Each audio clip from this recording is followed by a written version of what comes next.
right.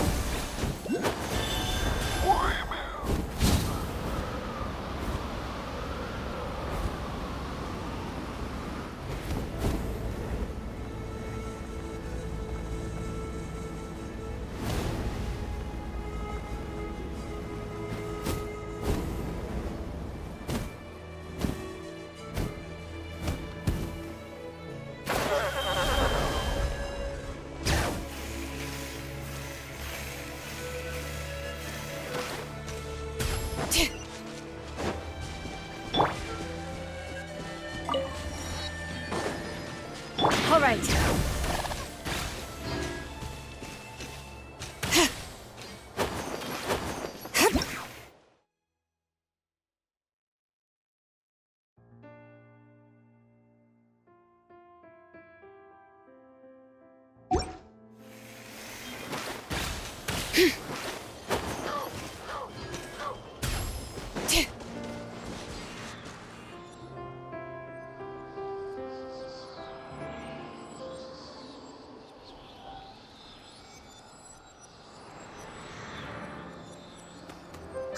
Something's hiding behind that statue!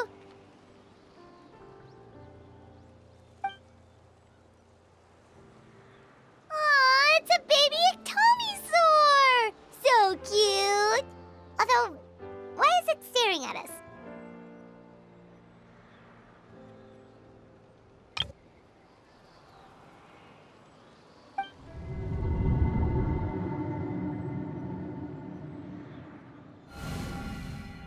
Traveler!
How long was Paimon out?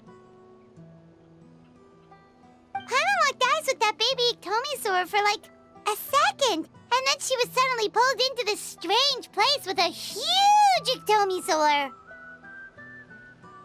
Any idea what happened?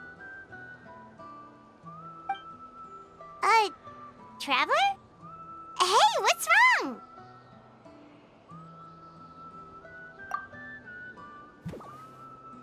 Look! It's that baby ectomisaur! Seems like it wants us to follow it. Paimon's adventurous side says we have to see where this leads.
check it out! The graffiti on the wall is glowing! Masters of the Night Wind. And by the looks of it, masters of nightlife, too.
They'll show up soon.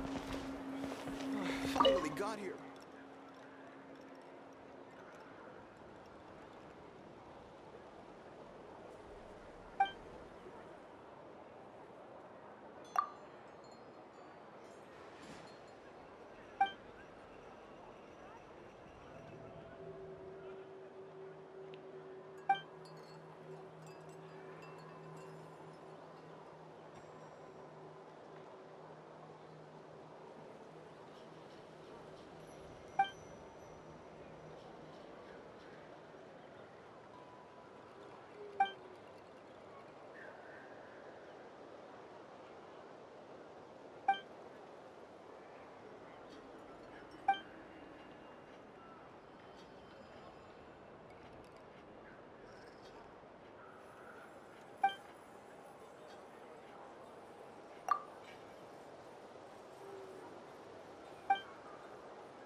Gotta sort out this cash flow problem.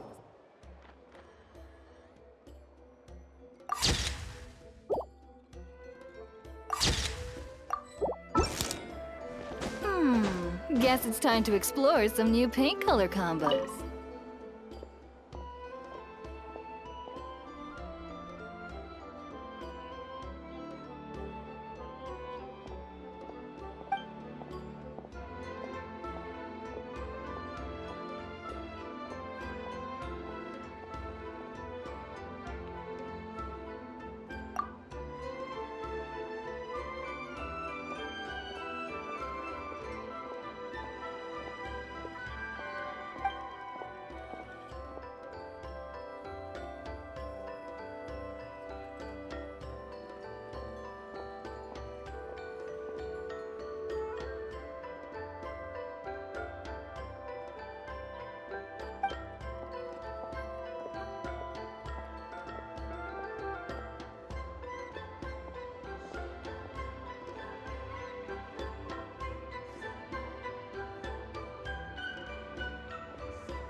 right.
Wonder if we're allowed in here. Oh, the door opened all by itself. Taking that as a yes.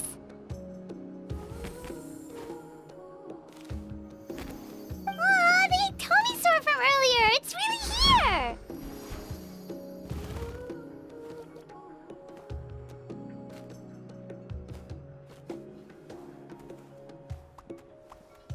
Then let's go introduce ourselves.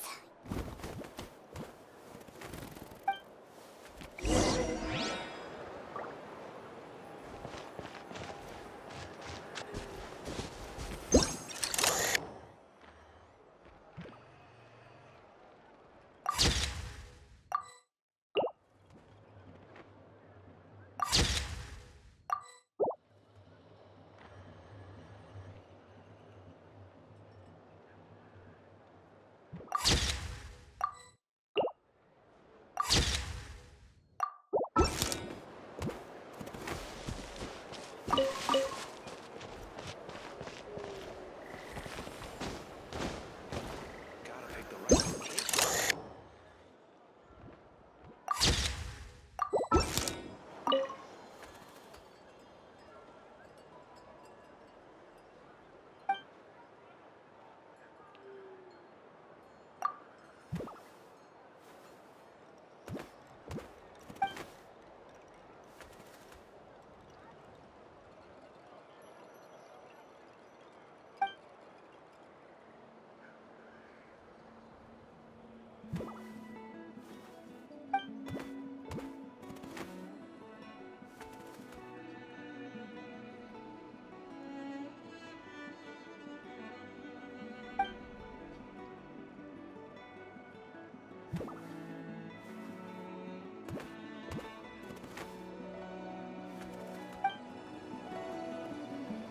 Once you've put pen to paper, there's no turning back.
front.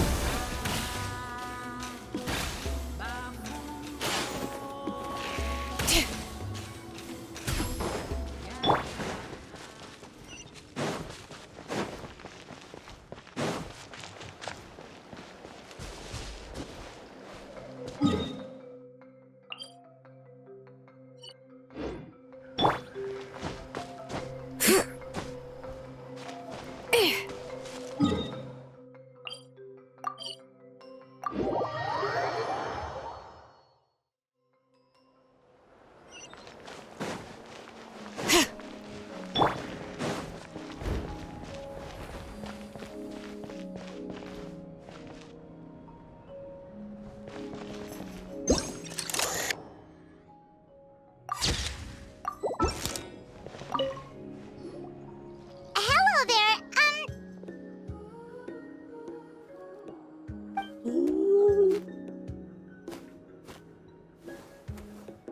Okay.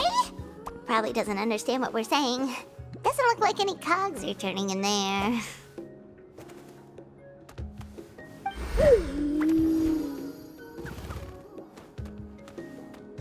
Whoops! Sorry! No offense intended!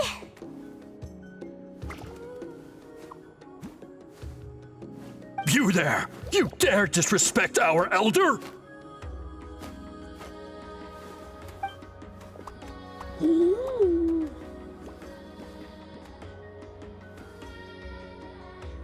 Oh, you mean... Oh, I see. Sorry, my mistake.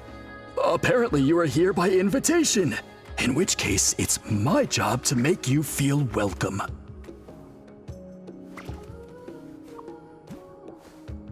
Some introductions are in order. I am Kaholam, one of the priests of our tribe. And this is our Iktomisor elder, the great Tlapokpok Teats Tatel, a living totem among the masters of the Night Wind.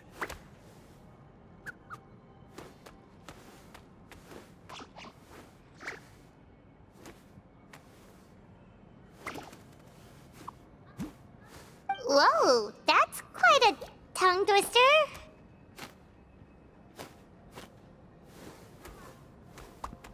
In truth, we usually go with Elder Tlapo for short. You're welcome to do the same. Ah, I assume you're referring to our Elder's special ability. Elder Tlapo has been alive for many centuries and harbors secrets that even we priests are at a loss to explain. So your reaction is entirely natural. But one thing I can say for sure is that Elder Tlapo has appointed the two of you to an extremely important task. For this reason, I would like to ask you to undergo a test. What sort of task? And what kind of test? If it's all right with you, I'll take you to see our chief. He's in a much better position to answer your questions.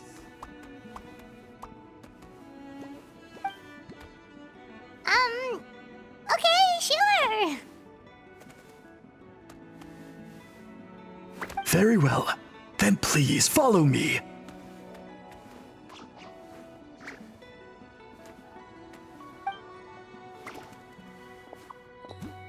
You can use this scroll to go directly to the obsidian altar, where the chief is. Don't worry, it's just one of the many mystical abilities of our tribe.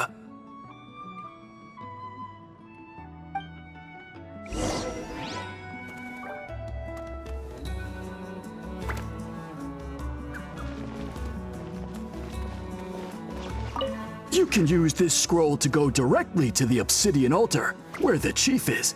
Don't worry, it's just... Take what you need.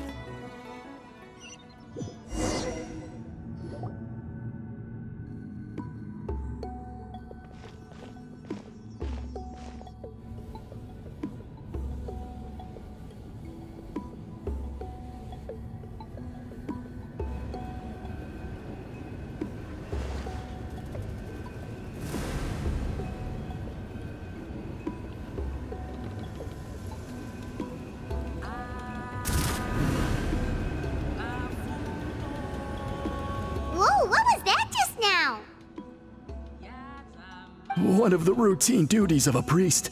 We attempt to contact the spirits of our ancestors to seek epiphanies and revelations. The chief is just over there. Please wait here while I have a word with him. I'll just be a moment.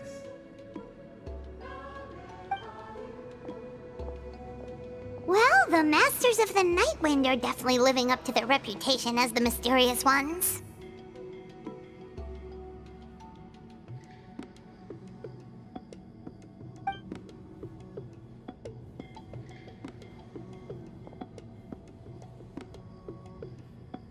All right, I've told the chief why we're here, and now you may speak with him. Right this way.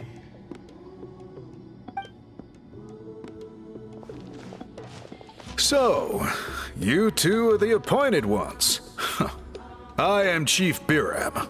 Welcome, and thank you for your patience.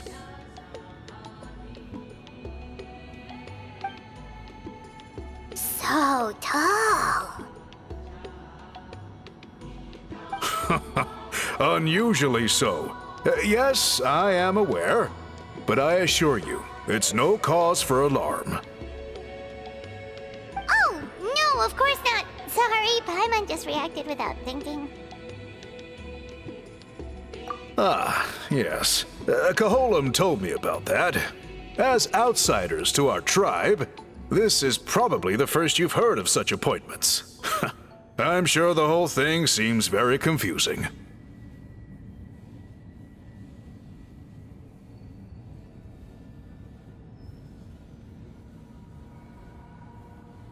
Throughout our history, only members of the Masters of the Nightwind have been appointed to undertake these tasks. This is the first time an outsider has ever been chosen. Really? Allow me to explain. Our tribe has an old tradition of recording history in the form of woven scrolls. And not just our own history. We record the legends and heroic feats of all other tribes as well. It is a tradition we have observed for many centuries. We treat it as a solemn duty. However, when a major event occurs that affects all of Natlan, we record it on a different kind of scroll, used for this exact purpose.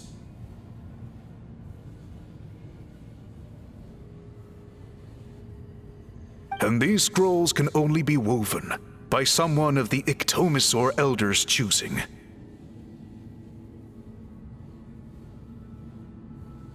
When the Ictomisaur Elder senses a major change in the ley lines, it will issue a formal declaration to appoint a creator for this scroll. Whoa, so you mean... Elder Talapo sensed a ley line change quite some time ago, but had not yet designated the scroll weavers until you arrived. Okay, but just so you're aware, we don't know the first thing about weaving scrolls. As a matter of fact, that does not surprise me at all. How come?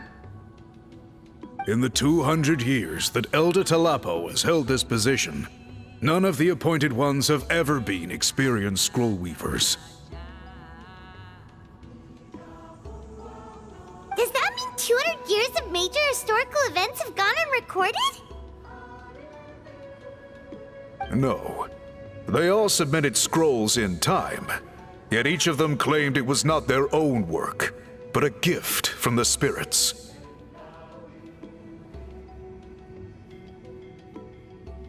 Man, this tribe gets more mysterious by the second. Yes, well, that is the part that troubles me. The notion that we have to rely on esoteric things like gifts from the spirits to record historical events of such great importance. It is unsettling. Huh. That's pretty surprising to hear, coming from the chief of this tribe. I can imagine. You probably see the Masters of the Nightwind as a people shrouded in mystery, who pride ourselves on our arcane practices. But I am something of an exception. I may be the chief, but when it comes to our traditions, I'm in fact a proponent of change and reform. I have dedicated my energies to deciphering the many mysteries of our tribe. In doing so, I hope to establish clearer rules that will help sustain our traditions in the future. Wow, that sounds great! So have you figured out the mystery of the gift from the spirits? Sadly not. It is something I've been investigating for a long time, but I have yet to uncover what this gift truly refers to. Only a small handful of events over the years have been recorded on these special scrolls, with decades between each one. And by the time the next scroll weaver is appointed, my time as chief will be long gone. I will not be in a position to investigate as thoroughly. So... While I haven't gotten to the bottom of the matter, I have made some progress. But the only way I can develop my theories further is with the cooperation of the appointed ones. Precisely. It's nothing to be worried about. Simply a means of validating my current hypothesis. It shouldn't take you long, nor will it put you in any danger. I can explain everything in detail when we get to the site of the test. But first, please wait a moment while I change out of the soul-shielding cloak. This garb is one of our important cultural relics, handed down by generations of chiefs. It is only to be worn when conducting certain ceremonies.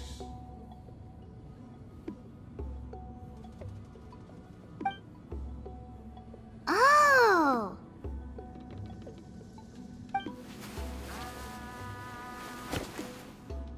Please, follow me.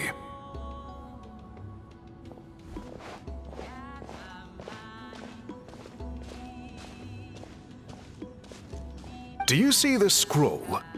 If you touch it, you will enter a hidden space.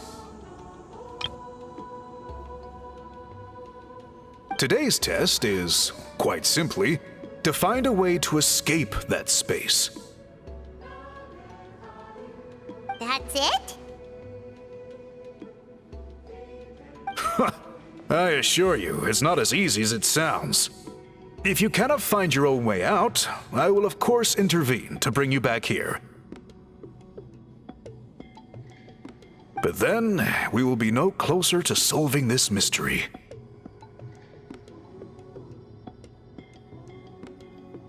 Good. Simply touch the scroll to begin the test.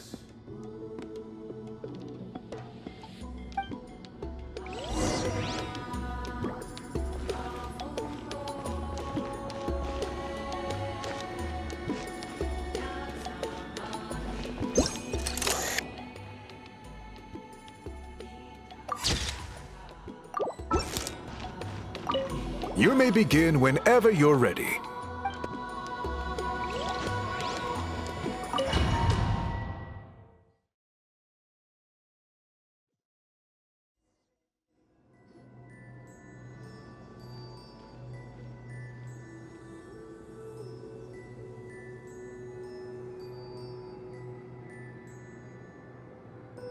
Whoa, we really did get teleported.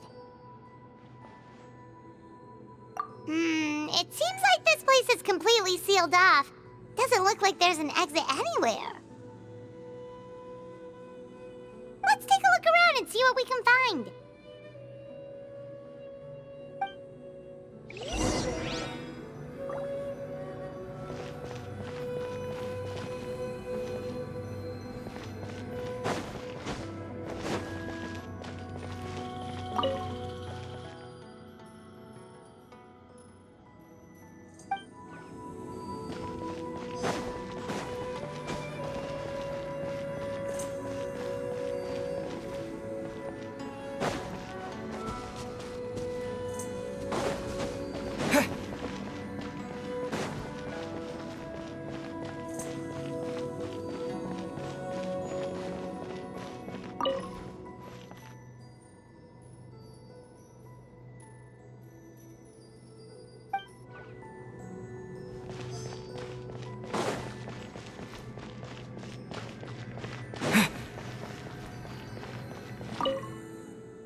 are so many woven scrolls here?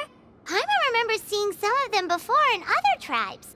They seem to record historical events.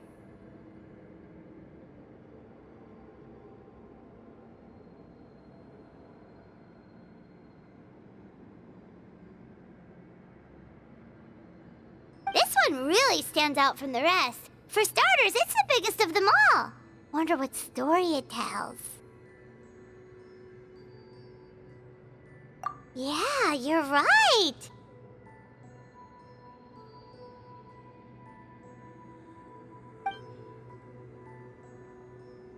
Over there, something just flashed. Traveler, did you catch that?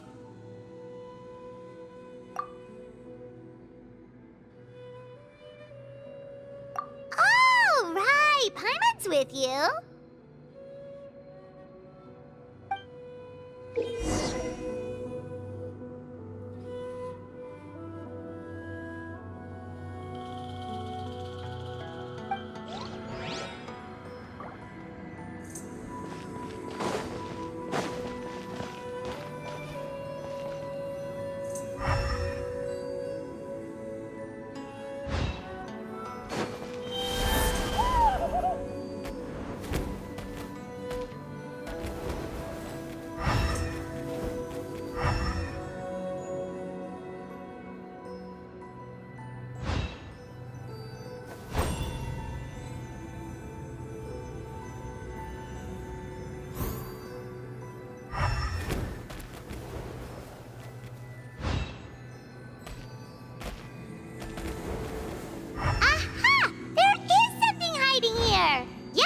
Looks like our ticket out of this place.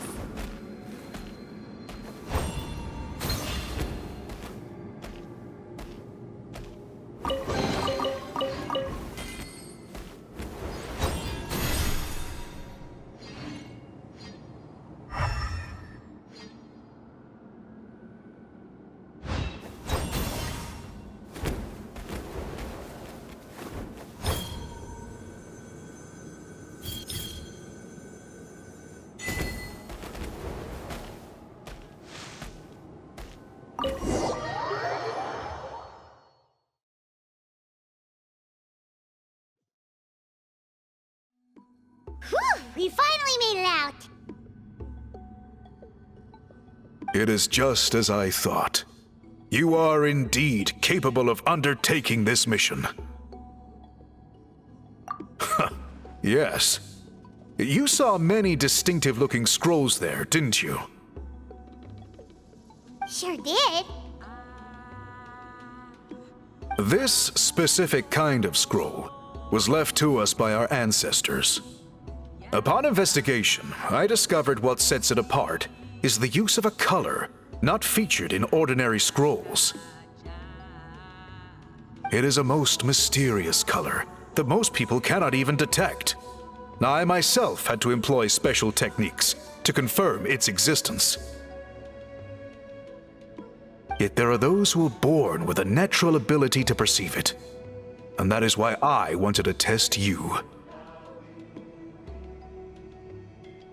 You mean... That space you just entered was an exhibition room for storing this variety of woven scrolls. Centuries ago, a great shaman by the name of Citlali put in place a security measure so that anyone who entered the room without permission will become trapped inside. It exists to this day, and although I have not managed to decipher how it works, I have at least found out how to turn it on and off. Once someone is trapped inside, it is all but impossible for them to escape without outside help, unless they share the great shaman's ability to perceive that strange color.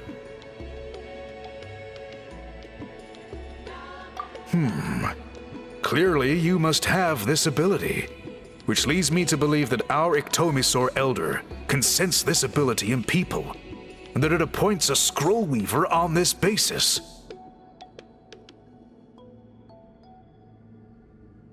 Another secret power? Traveler, you are full of mysteries.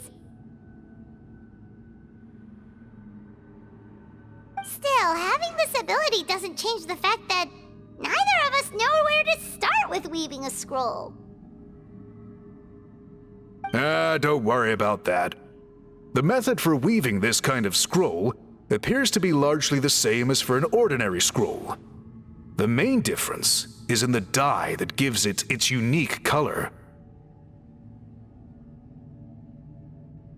If my suspicions are correct, this dye is the key to weaving the scroll, and your special ability is the key to obtaining it. The dyeing process is also a little different from the norm, but I don't anticipate any major issues there. As long as you two can source the dye itself, I can assist with the application. Cool! We'll follow your lead! Great!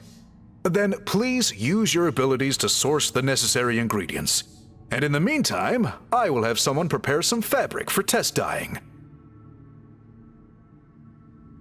We'll make a few sample pieces to test out my hypothesis. And if that goes well, we can begin the scroll in earnest. If you agree to help, you can expect to be handsomely rewarded once this is all over. So, what are your thoughts?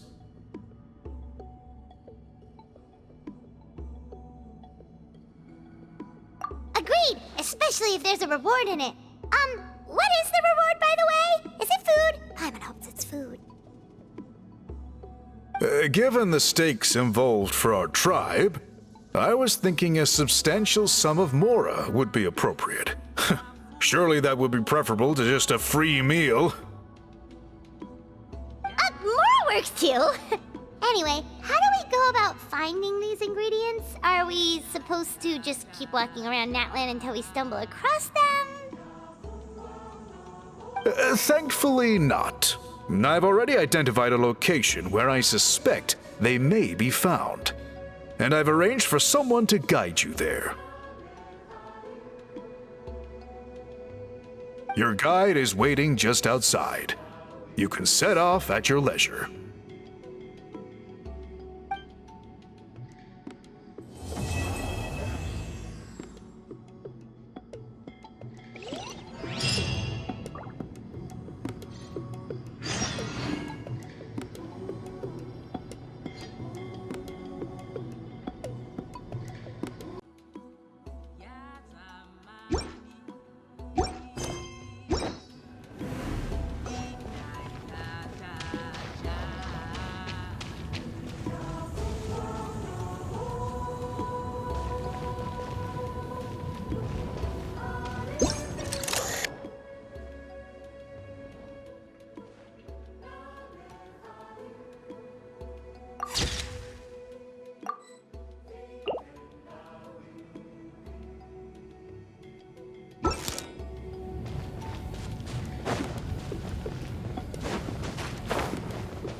All right.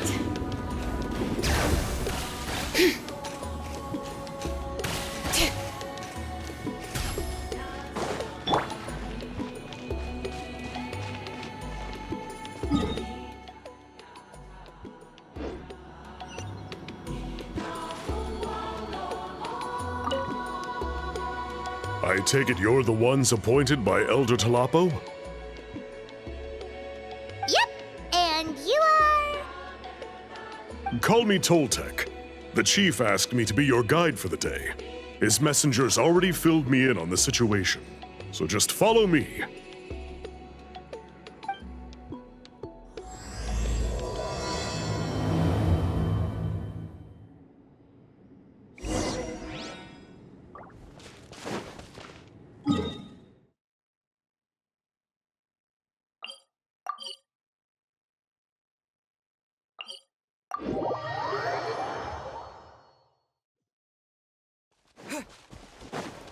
All right.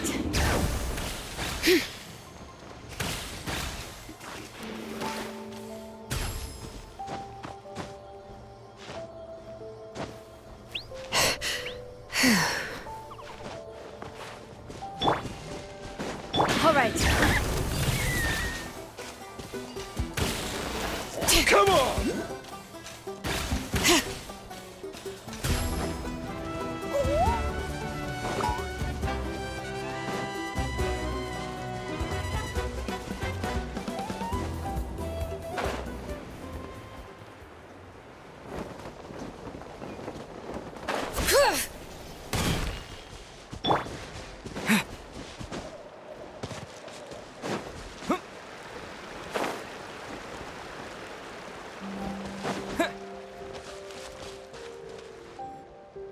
So the die is somewhere in this cave, huh?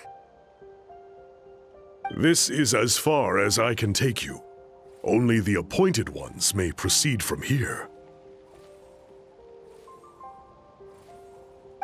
Why's that? Kind of a long story. Apparently, there's a certain fruit that grows in this cave, the juice of which can be processed to make an excellent dye. Many years ago, our ancestors set out to make a series of ambitious works of graffiti art. They selected this cave to make them in, presumably due to the availability of the dye. However, they didn't want anyone to see their work before it was completed, and so they sealed off the entrance to control access. To bypass the seal, you have to have mastered the art of color perception, or something like that.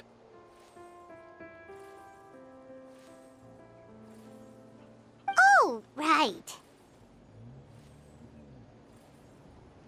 The strange thing is, our ancestors never removed the seal, even after they finished the graffiti art. Since it was sealed off, the only person who's been inside is the great shaman, Citlali, and that was 300 years ago. According to her, the artwork tells the story of a hero by the name of Kuntur.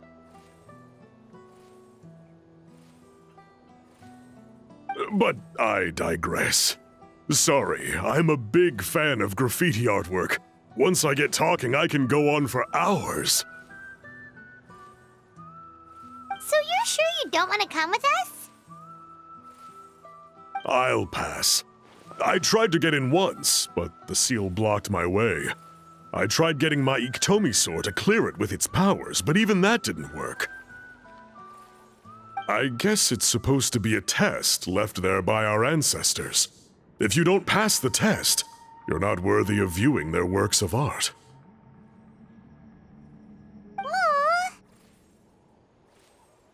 Don't worry about me, though. I wouldn't be joining you this time even if I was able to get in. Unlike our chief, I don't have the guts to challenge our traditions. This task is specifically appointed to someone by the Iktomi Elder. Who knows what bad things might happen if I got involved? Fair enough. All right, we'll try not to take too long.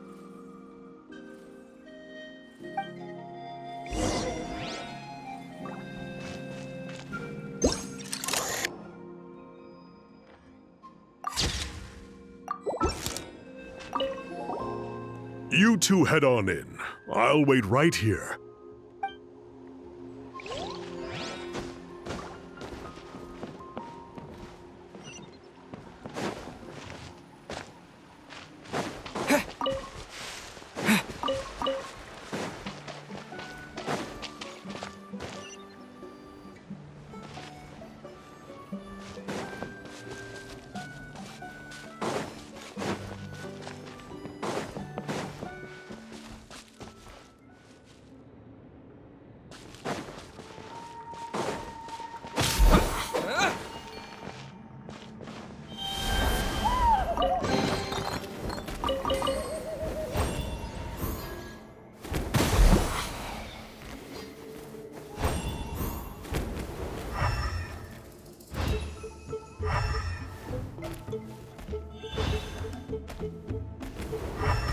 Looks like there's no way past.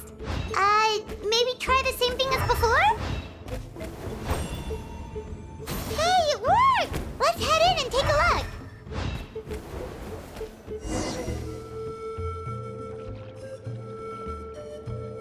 This should be the place. That fruit Toltec mentioned should be the one on the wall, right?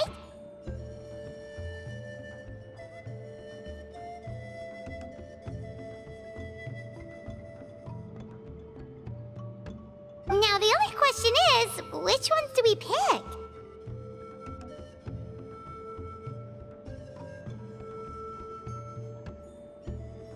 Well, go ahead, try it out!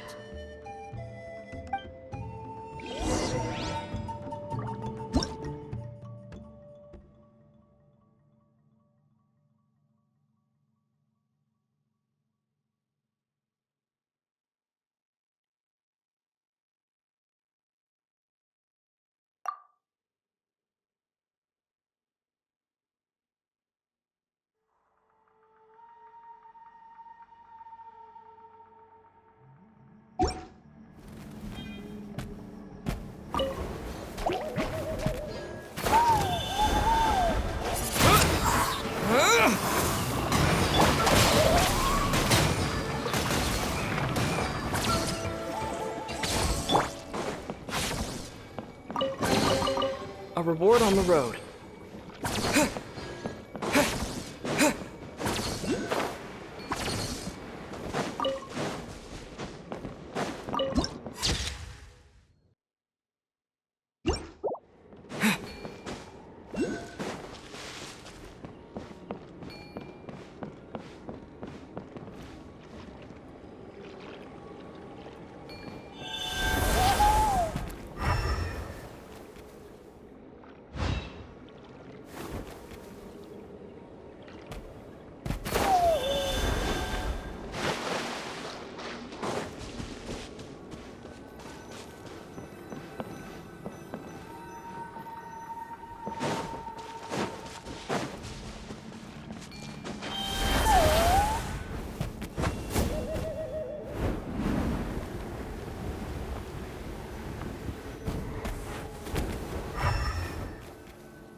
You saw something, right? Whatever it was, grab it!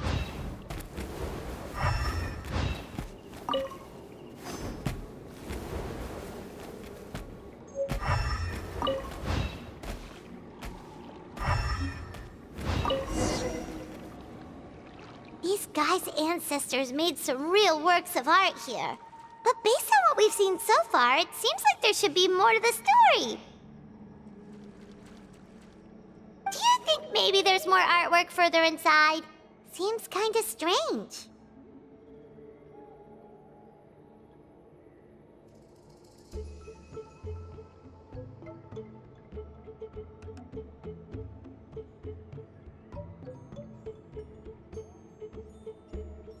Oh, no need. Paimon was just thinking aloud. Toltek's waiting for us, and we have a job to do. So maybe it's best if we head out now. Let's head back and meet up with Toltek.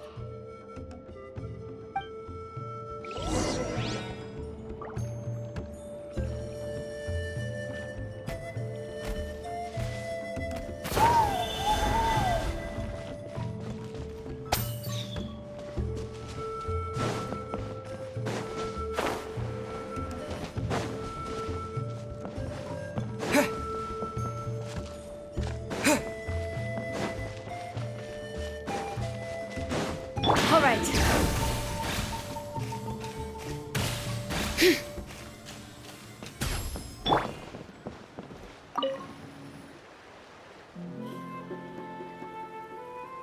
We're back, and we found the ingredients for the dye.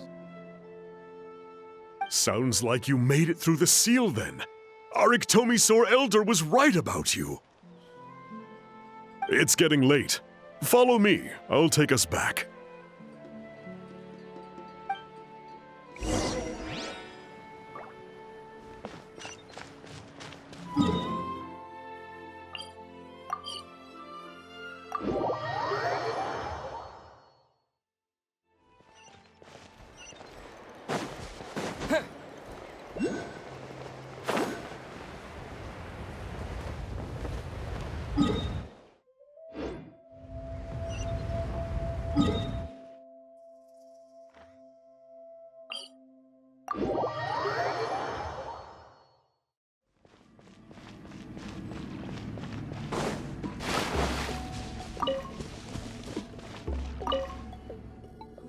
Toltek has updated me on your progress. Well done. I appreciate your efforts. Sure thing. Here's the stuff for the dye.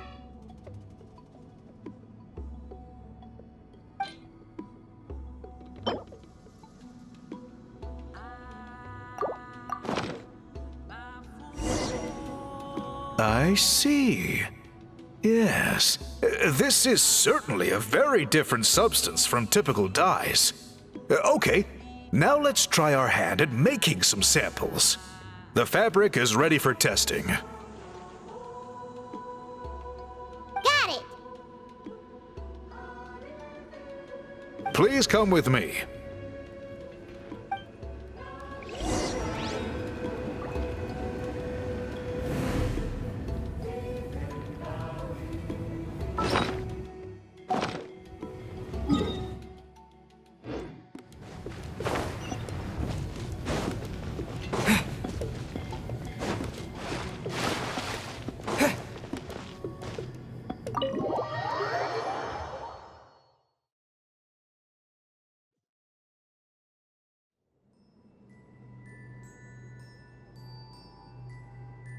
Take a look at this. It's a woven scroll made by one of our ancestors. This is the kind of thing we're trying to make. Ooh. The person depicted is the legendary shaman, Huitzilin. She lived 200 years ago and was once appointed by the Iktomisaur Elder, like yourselves.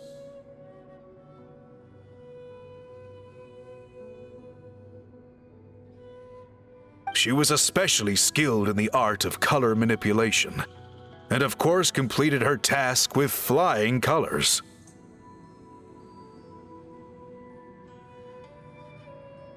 This scroll is a record of her deeds, and was most likely the work of her own hand. The quality is simply breathtaking, even compared to other scrolls of this variety. Sadly, since she passed away, All of our Ictomisaur Elders' subsequent appointees have had to rely on the gift from the spirits to complete their work.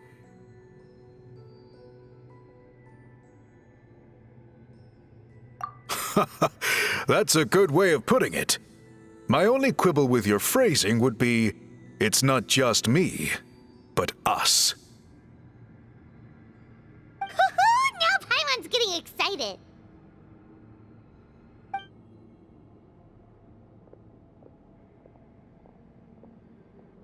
Bring out the samples.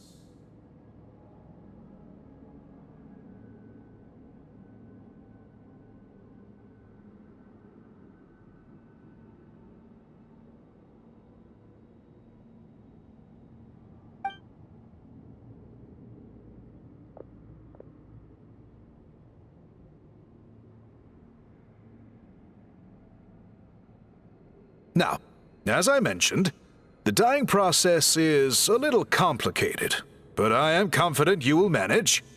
Just make sure to follow my instructions carefully. The pattern has already been sketched out on the sample, so you just need to dye each block with the correct color.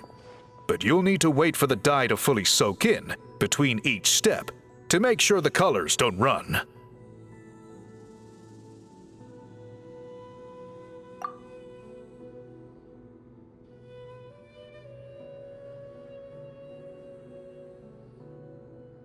Ha ha ha! Good! The dye has taken to the fabric, and the pattern is crisp and clear. Next, apply all the remaining dye, and we should see that elusive signature color emerge. Okay, final step.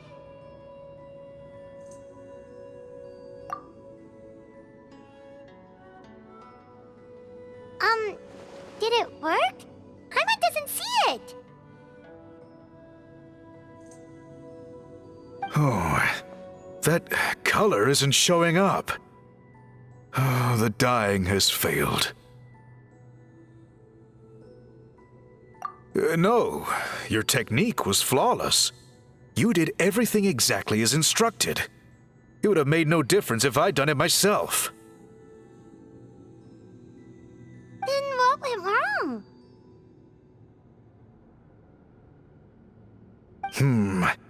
It could be the weaving technique, or maybe the dye has to be applied in a different way.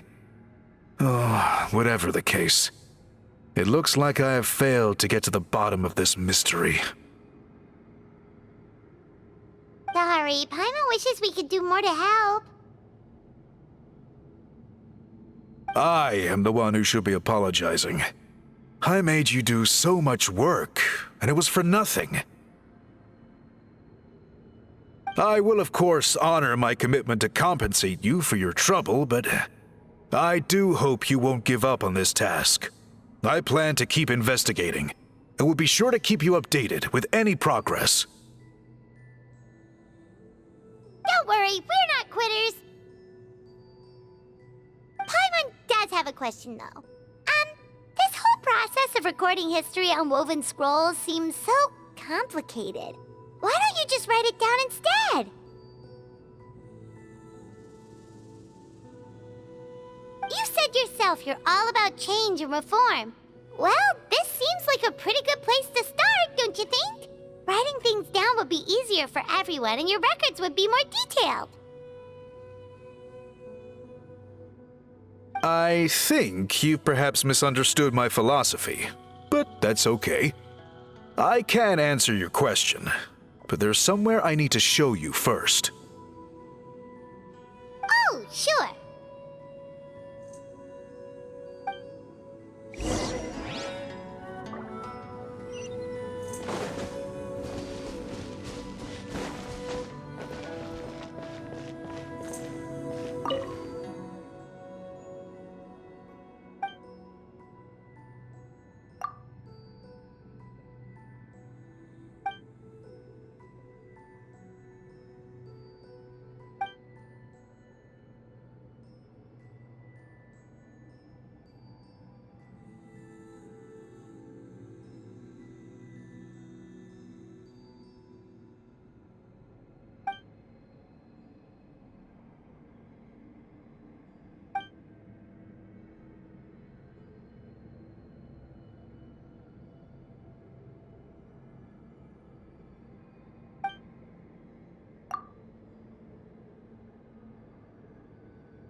All right.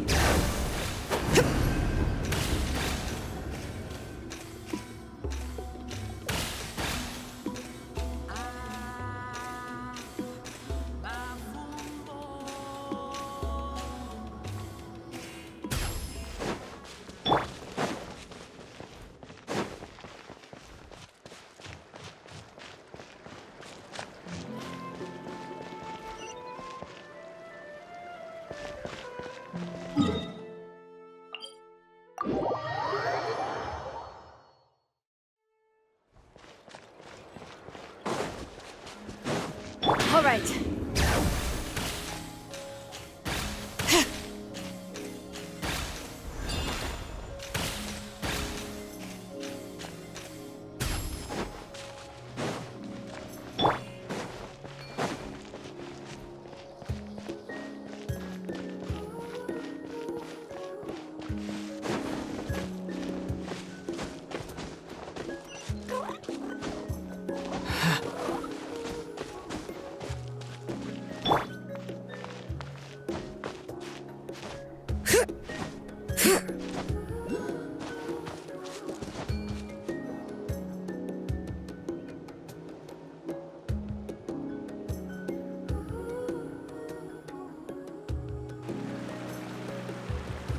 Cool. Look at this view. What do you think? It's gorgeous! Now, try looking a little further. Whoa, that graffiti!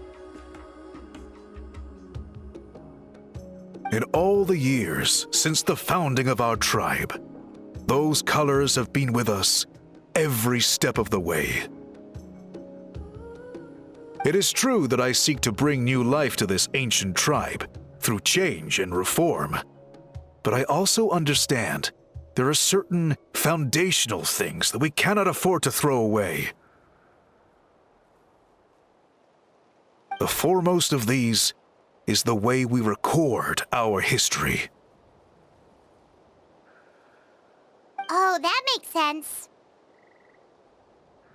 Since the very beginnings, our tribe has always sought to bring color to history. And I have a deep sense that this is one part of our heritage that we should not give up.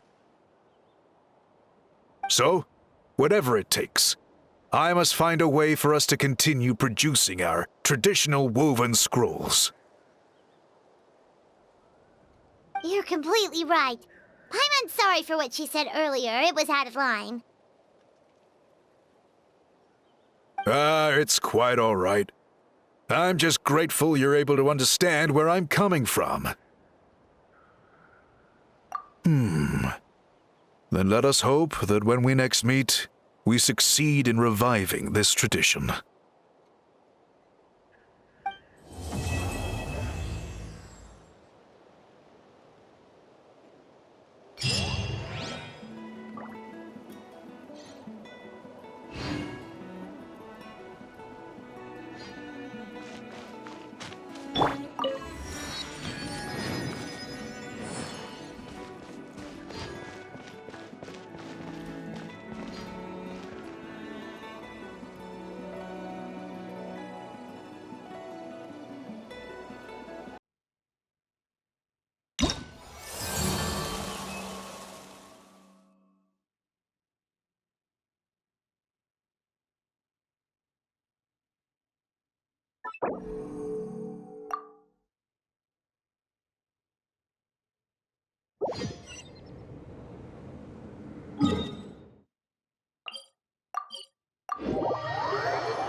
Let's ride! Full throttle!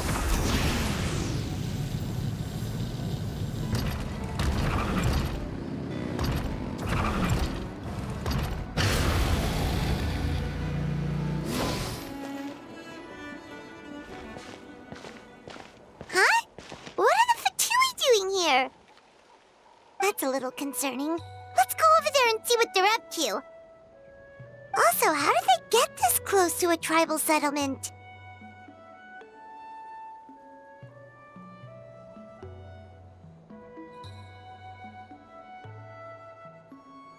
Huh. All the Fatui left in Natlan are probably the captain's subordinates. That basically makes them followers of one of Natlan's heroes. Still, once a Fatoos, always a Fatoos. Something seems off seeing them here. Let's go check it out.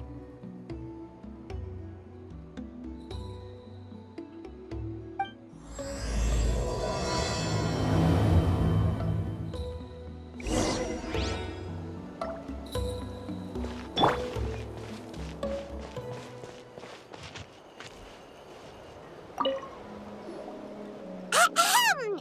What are you guys doing here? Following orders. If you have a problem, take it up with our employer. Hey, what's with the attitude? Can the Fatui even work for a private employer? This is Grudok. I hired him to be my bodyguard in Natlan. As you can see, he's not the sociable type. I'm sorry for any offense. My original plan was to hire someone from the local tribes, but a priest recommended Grudok and his squad. My original plan was to...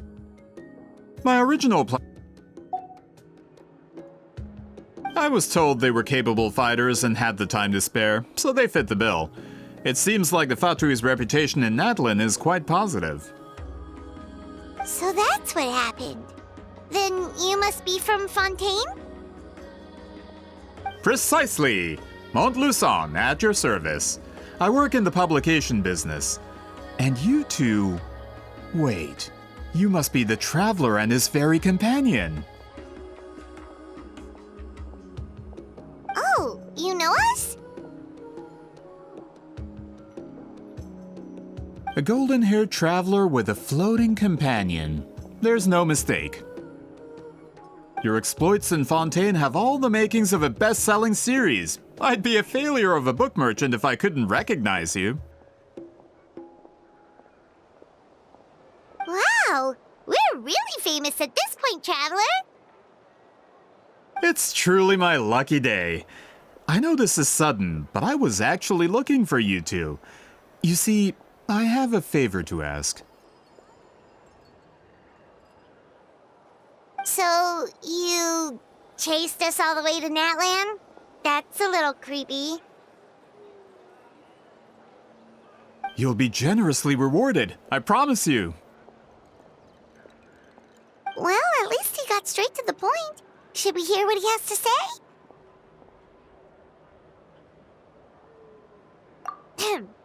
All right, we'll hear your request. You know the great shaman Citlali, right? I need her help with something. Yeah, but the chances of her helping a random stranger just because we asked? Yeah, Citlali really doesn't like dealing with strangers. I heard about that from other members of her tribe. But they told me if one person could convince her, it would be the golden-haired traveler. If you manage it, I'll even double your pay.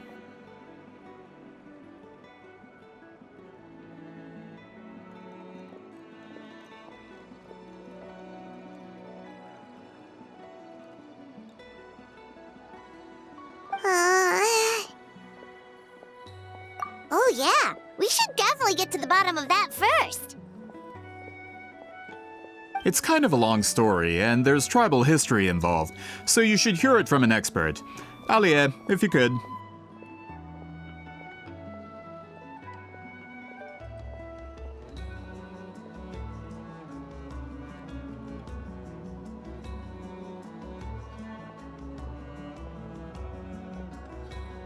Of course. I don't often have an eager audience for this kind of thing. Nice to meet you. The name's Alie. I'm a researcher from the Fontaine Research Institute. Unlike most researchers, I have a keen interest in ancient ruins. That's why I was invited to join Monsieur Montluçon's team. Have you heard of the legend of the great shaman Citlali? Yes, according to local records, she was a color mystic who lived over 200 years ago, and the most adept in her tribe at using that particular technique. Out of all of her exploits, her most celebrated is the Battle of Seven Colors. According to legend, the battle was triggered by an abyss invasion, one of the most brutal in Natlan's history, even from a greater historical perspective. Amazingly, Natlan was able to turn the tide despite being at an extreme disadvantage. The key to victory was none other than a color Citlali created on the battlefield. The color was extraordinary, illusory in appearance while also seeming to possess physical form. Legend has it that Citlali used the color to construct a magnificent maze on the battlefield.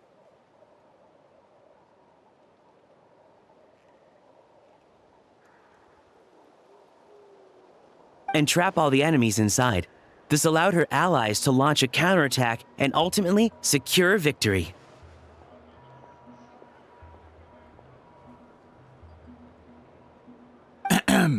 Anyway, that's the gist of it. We don't want to take up too much of your time.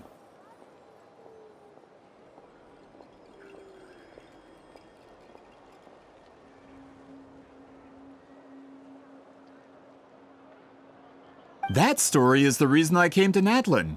I often publish books about the history of other nations. They always end up faring well on the market.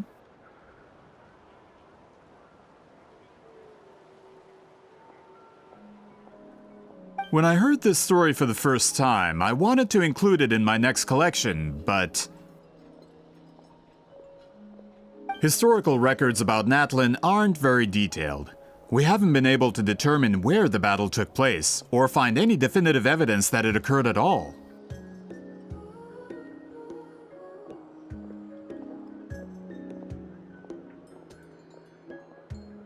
Even within the Masters of the Nightwind, people dispute the legitimacy of the story. Some believe it to be a myth. If that were the case, the story would not be fit for publication. But if you're just including it in a story collection, why does it matter if it never happened? Well, you see, the slogan for the collection is Restoring the Truth of History. Naturally, I need it to be factual. That's why I'm here. The Masters of the Nightwind are said to have a tradition of recording past events, so I wanted to consult their records.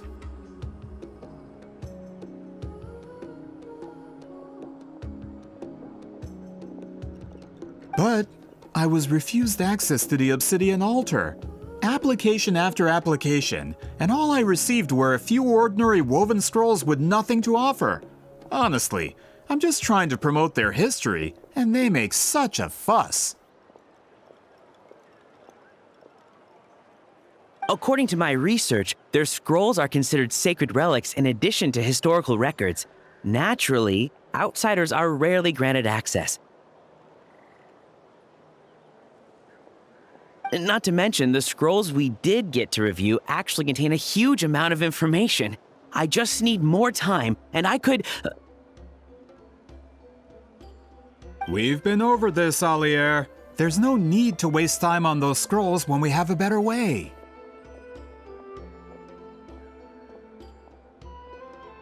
Citlali, you mean? Exactly. You're well aware, I'm sure, that Citlali has been alive for more than 200 years. That means she lived during the era of the Battle of Seven Colors. If she agrees to be my consultant, then no other historical records are necessary. Oh, that's what you want. So, what do you say? I'll quadruple the pay if it helps sweeten the deal.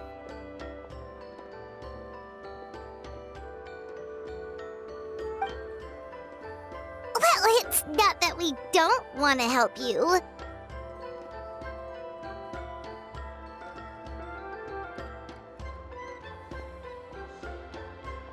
Oh, right! The duty the chief gave us has a lot to do with wheat sealing.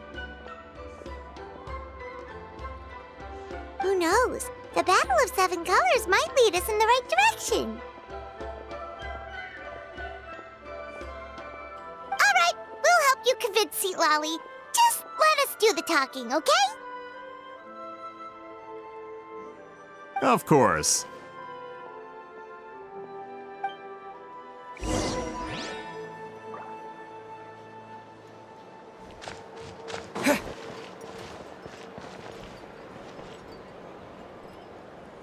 Finally got here, and now I can't even find the recipient. Where are they?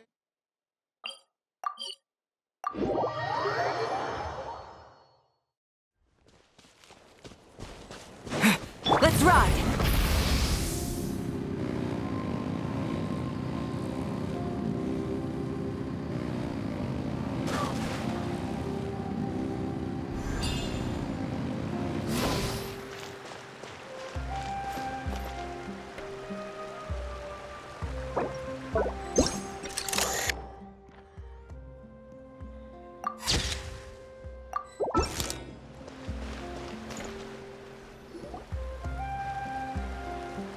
So, this is where the great shaman lives? A bit far from civilization, isn't it? I hope the person who pointed us in this direction wasn't mistaken. For someone like Citlali, it actually makes a lot of sense. Is this graffiti her work too? I wonder if it's a cultural practice. If I could just copy it down, We're here for a reason, Alier. As agreed, you two can do the talking, and we'll wait for you here. Okay, we'll go knock on the door. Hopefully she's not hungover.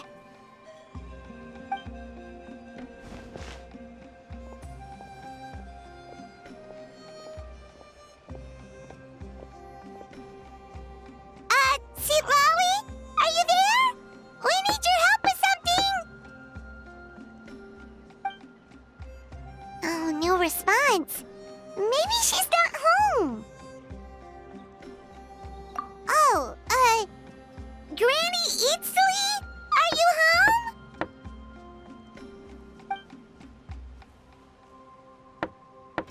home? Hey, kid! If you're here to challenge me, book an appointment first.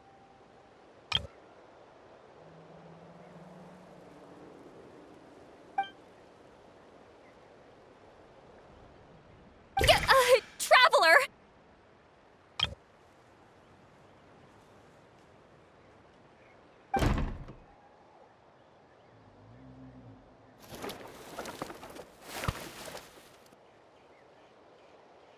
Looks like we came at a bad time. Are you still there? Just come in. We can talk inside. Well, at least we didn't get turned away.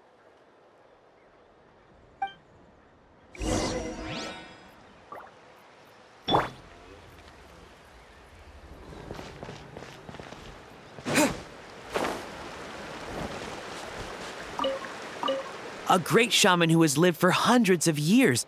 If she agrees to help us, there are so many things we could research. Alier, as the provider of your research funding, I suggest you focus on our current mission. It's very important to me. Sorry, maybe if we get a chance in the future, then... We'll cross that bridge when we come to it.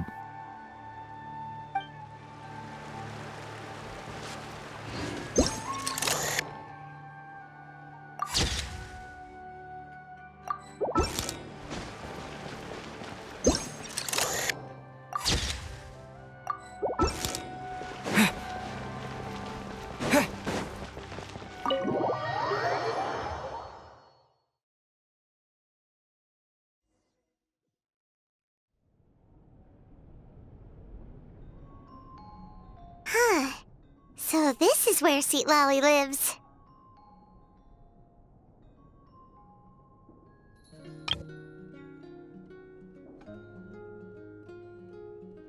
I didn't have time to fully clean up the place. Complain if you want. Menial housework means nothing to a great shaman like myself.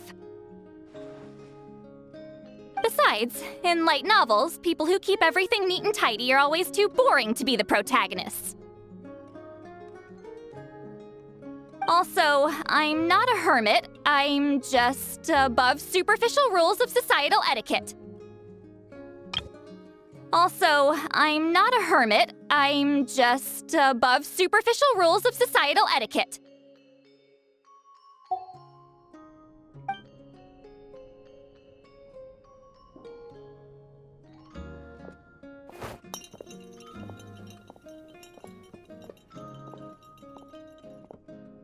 She sure does care a lot about what we think of her.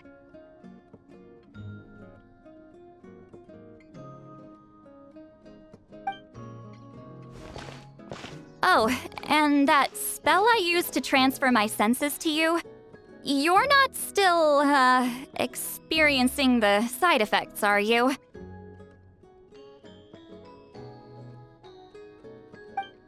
It's my duty as a great shaman to check that kind of thing.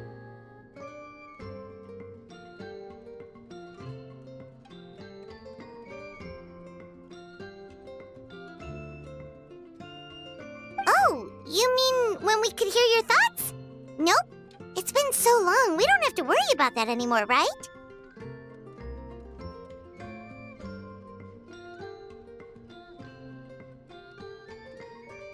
Then why do I hear the traveler's thoughts in my head?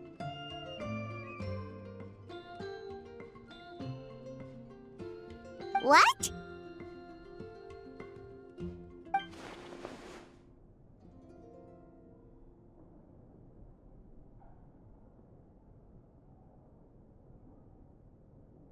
I can still hear you, you know.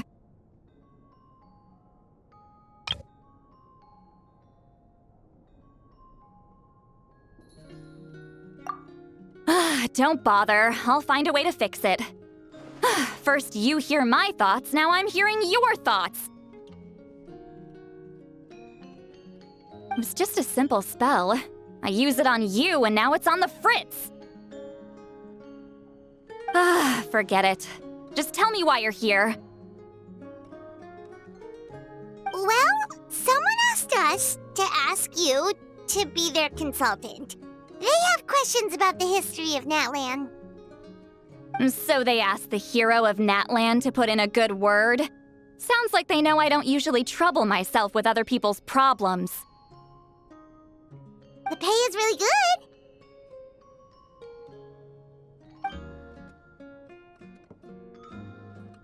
Doesn't matter, I'm busy. She sure doesn't look busy. Paimon knew this wouldn't get us anywhere.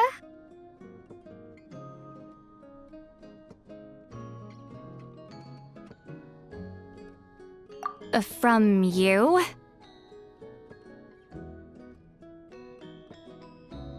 Yeah! We were given a sacred duty to help your tribe weave a special scroll. Huh? So, you're the appointed ones this time? We were surprised too! After all, we have no idea how to weave a scroll like that. But with Chef Biram's help, we were able to make some progress.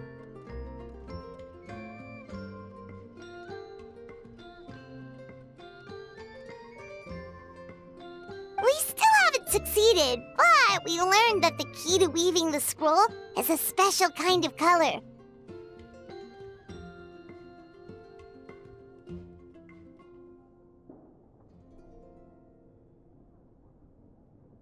The historical event those men want to ask about also involves color.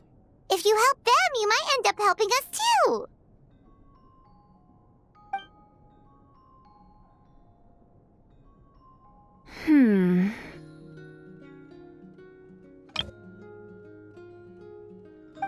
She's giving us that face again. Did Paimon not explain things clearly? I can't decide whether this twist is completely out of the blue or if it was foreshadowed all along. Does that mean you won't help us? I need to think about it. Then there's still hope! Hey! What's the holdup? Just give us an answer already!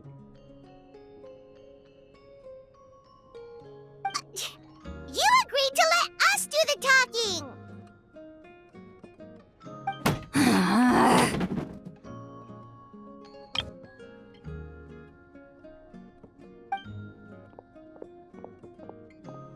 Citlali!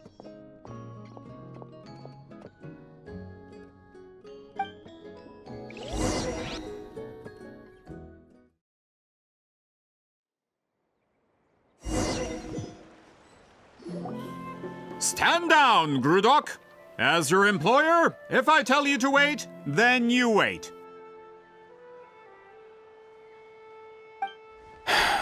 Understood.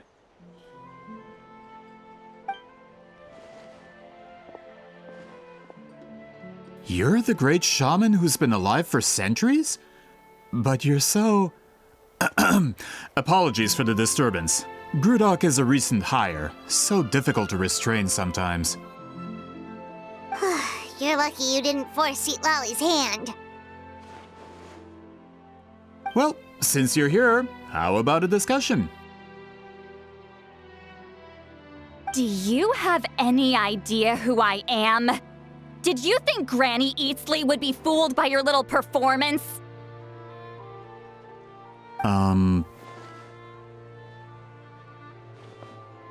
I have no intention of speaking to you.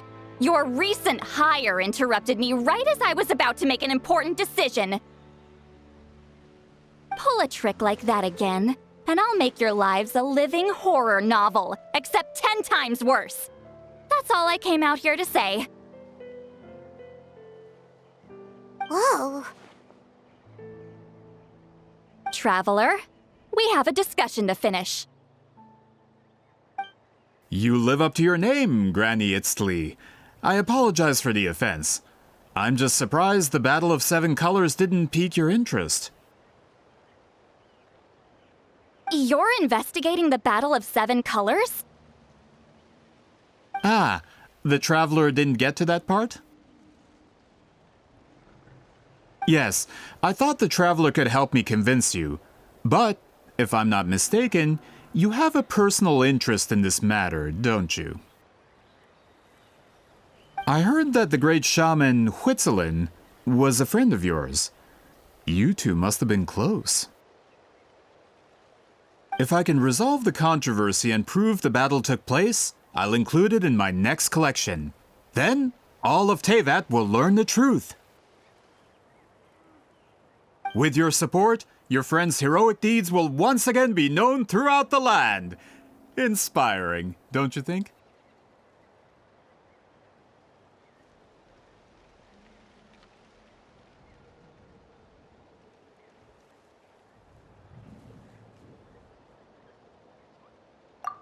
If this is really about that duty, then...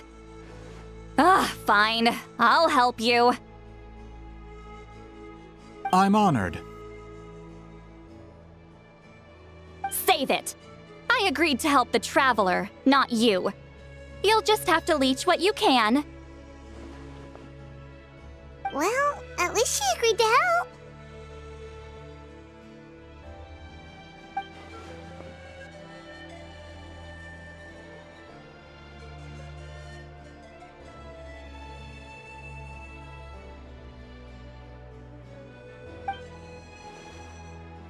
Who are you calling heartless? Not a problem. I always planned to work with the Traveler. So, did you directly experience any events of the battle? Do you have any idea where it took place? Can you think of any relics we could use to prove it? Talk at me, why don't you? Fine. No, no, and no.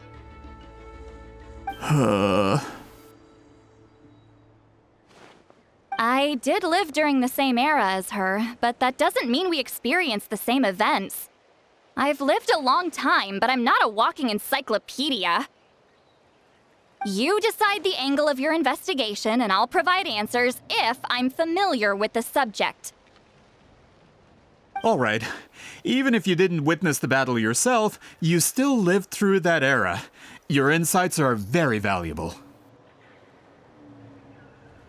Alier, you had an idea about where to start, yes?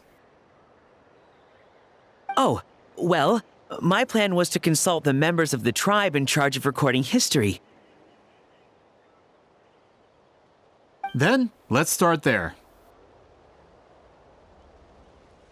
Traveler, what do you say to officially working together? After all, it appears I can only get Miss Citlali's help through you.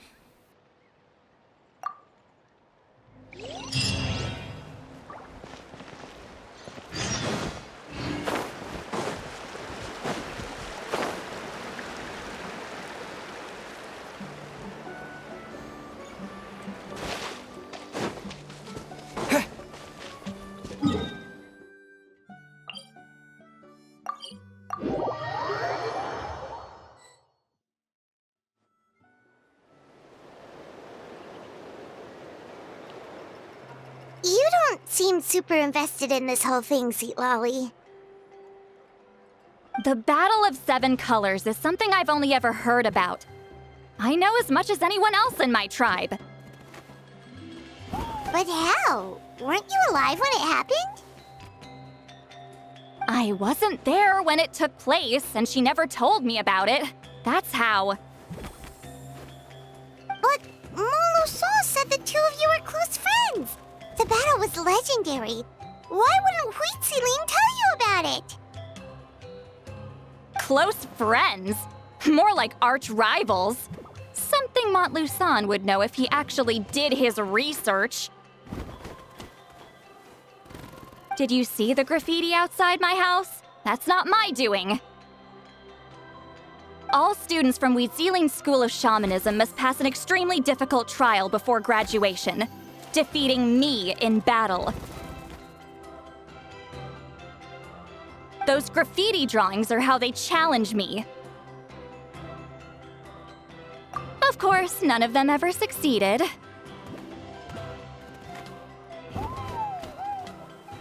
So, after Huitziling's death, her students had no choice but to modify the requirement.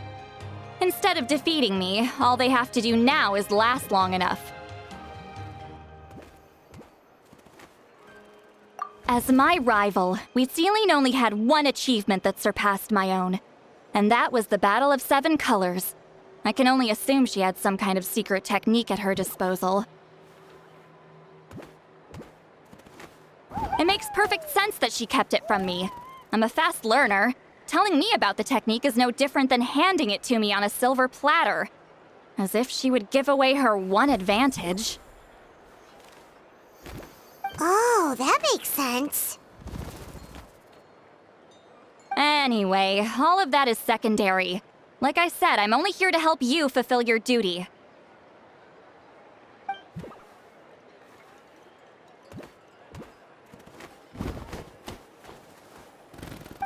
Don't misunderstand. This duty is important for my tribe, too. A great shaman should do her part to see it done.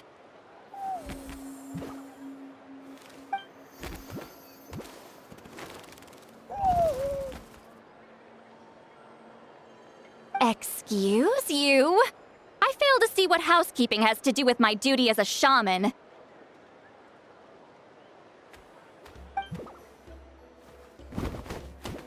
Why is it that you're the one whose thoughts are exposed, but I'm still the one suffering? I need to get to the bottom of this.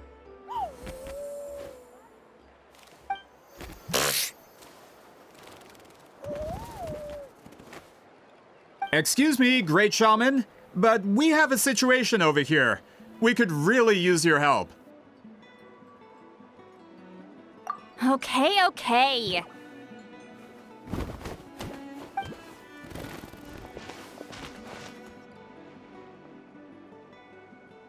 Of course the Battle of Seven Colors happened. The woven scroll proves it.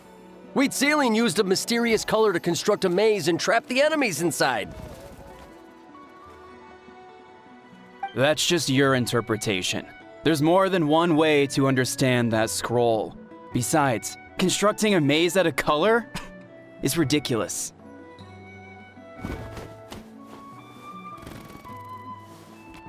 Citlali was one of the most powerful shamans of her time. She definitely could have pulled it off.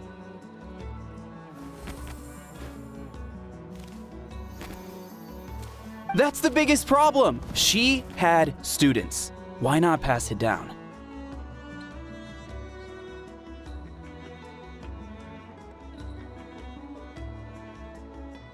A technique that powerful? And no shaman since has ever used it? Her students are keeping it a secret, of course. If you knew a technique like that, you'd be a fool to show it to just anyone.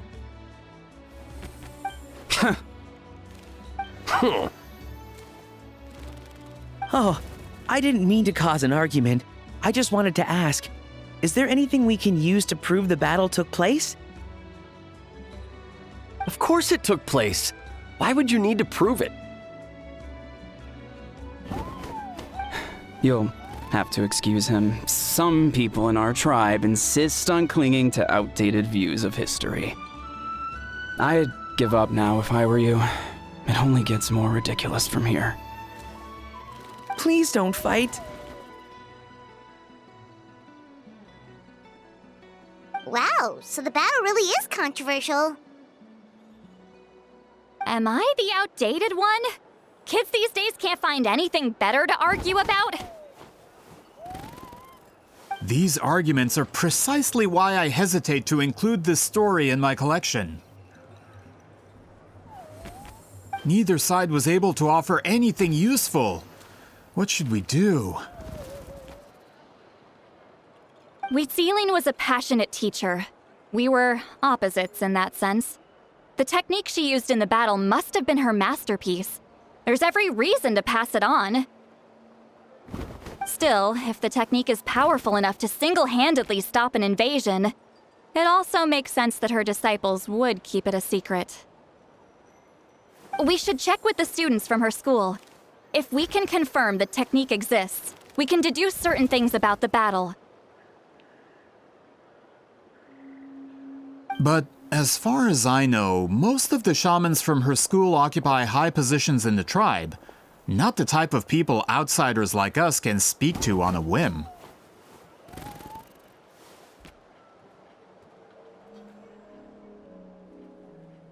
Right. The obsidian altar is off limits to you. But, if I go... Is there a problem? Most of Citlali's students are respected priests in the tribe. But that means they had to go through me. Or try, at least. I, of course, humiliated them from a young age. Those who hold the position now are the ones who lasted long enough before I wiped the floor with them. If I show up without warning, they'll run for dear life. That's not gonna get us any answers. Yeah, Paimon can see it now.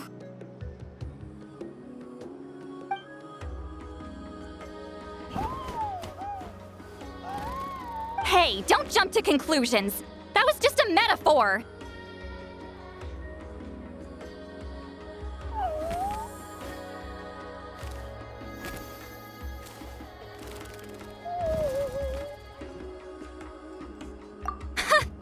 Only you have the guts to joke like that with me, Traveler. Fine, I said I'd help, so I'll help. But don't blame me if it goes wrong. Alright,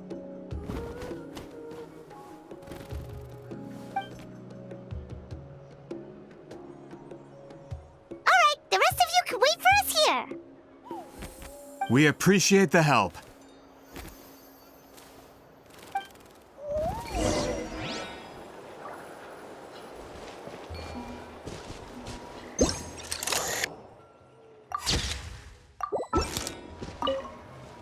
Natlan's history is full of intriguing mysteries.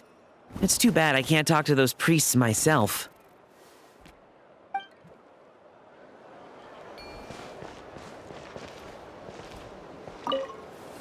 Miss Citlali seems rather reluctant to help. Maybe you could talk to her a bit more. I'll reward you for the trouble.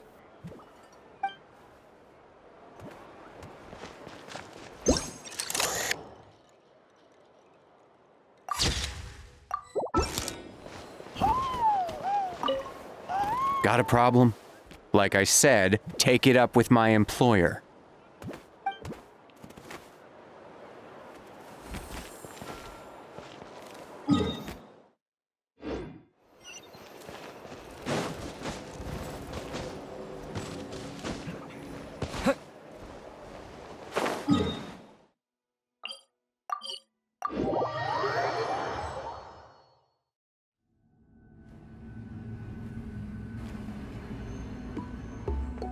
Oh, are you in the middle of a ceremony? Granny Eatsley?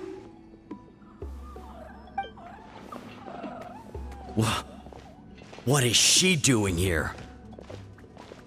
Did some coward not show up after challenging her to a fight? Or is she here to officially take over the tribe? Whoa. It's like they really do see her as some kind of tyrant. No matter what, we'll defend our dignity as priests to the end. Ugh, you talk a big game for someone who lost to me the most out of the entire priesthood. What? All I want is to ask some questions. So, you're here to interrogate us? Someone didn't sit pretty for their beating? Is that it? You want their name, don't you? We should just run! Yeah, with the hero of Natlan here, Granny Eatsley will be on her best behavior. Sure, whatever you say. Oh, it's the Traveler and his companion. That does make me feel better. How can we help you?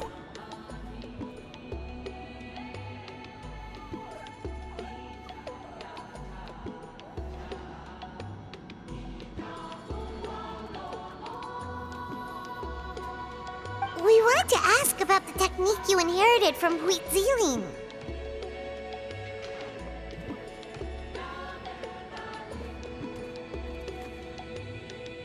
Huh. So you can eradicate our school once and for all? Disciples of our school have challenged her year after year, just as our master instructed. Sounds like she's finally had enough. Well, you're not wrong. If we want to protect our legacy, one of us needs to run! Not this again. Just how much did you traumatize them, Citlali?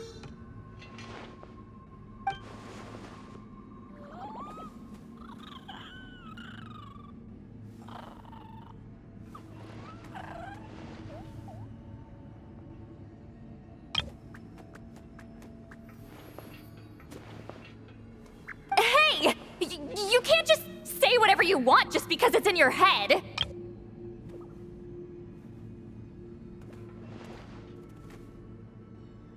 I'm Granny Eatsley. A mere mention of my name and kids burst into tears. Love and respect? Huh, no one has the guts for that.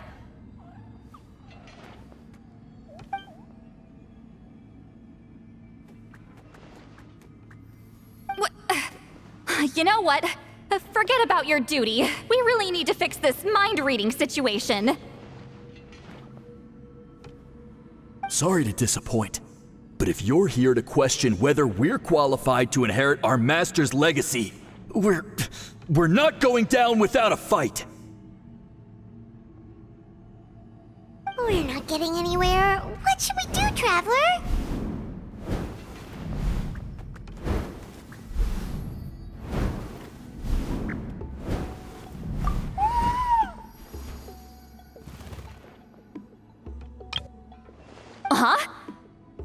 Oh, it's you.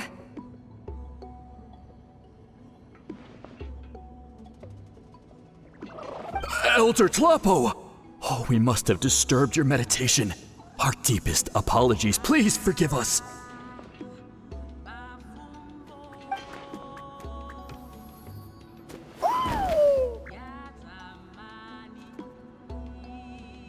Did Elder Tlapo just issue a declaration?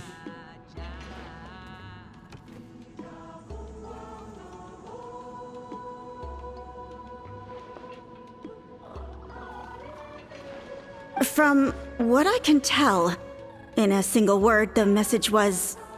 friend? Is Elder Tlapo telling us to treat Granny Eatsley as a friend? That's not possible, is it?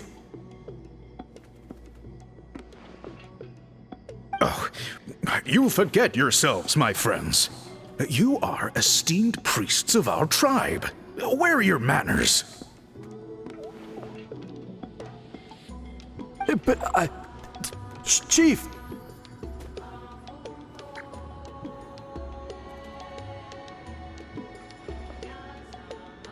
I didn't expect to see you here, great shaman. My sincere apologies for the lack of hospitality. Well, I wasn't exactly planning to come to this crowded place. So you can save the pleasantries, Chief. I'd rather get this over with.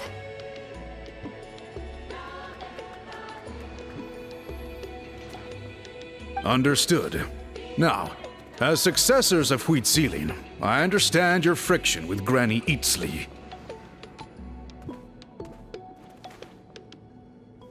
However, Elder Tlapo's declarations have always showed us the correct path.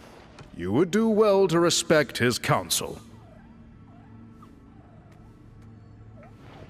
So, mind your manners and allow Granny Eatsley to ask her questions.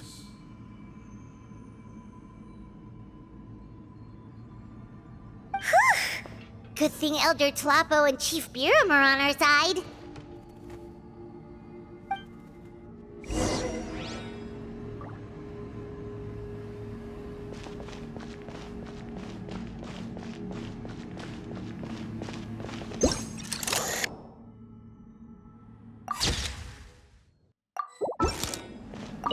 Why does Granny Eatsley want to question us all of a sudden? Should we plan our answers in advance? That brutal graduation exam. It's all coming back to me. You heard the chief. There's no running away.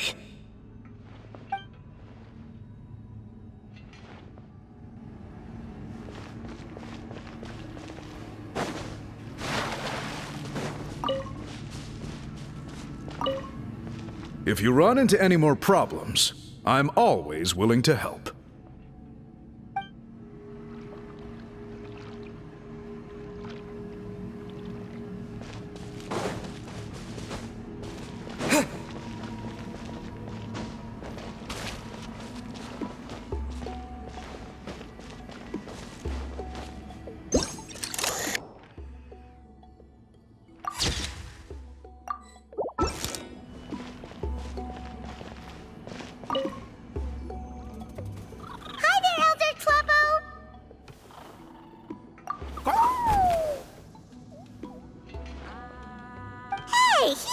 Happy to see us.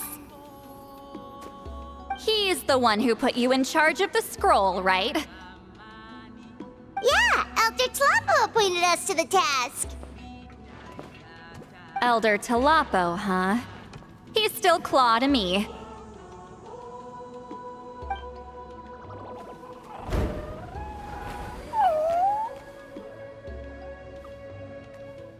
Hey, don't pull that cutesy step with me. You're an Iktomi-Sor elder now. You occupy an eminent and important position within the tribe.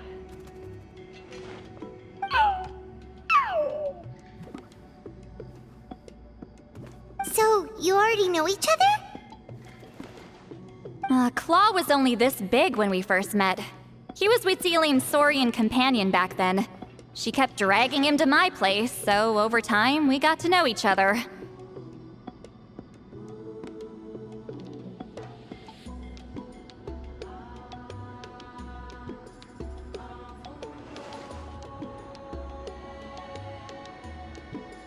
She only came to my place to fight me. But at the same time, she always claimed to be my friend. She was the only one who dared to try, at least. Well, you've lived a long time. You've probably made a bunch of friends over the years, right? The more time you have, the more friends you lose. Oh, Anyway, let's get back to business. I hate talking about the past.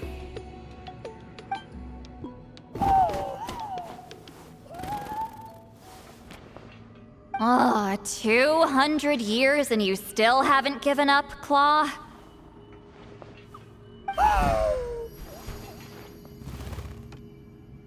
I still haven't made up my mind, so you should head back. Traveler, Paimon, let's go.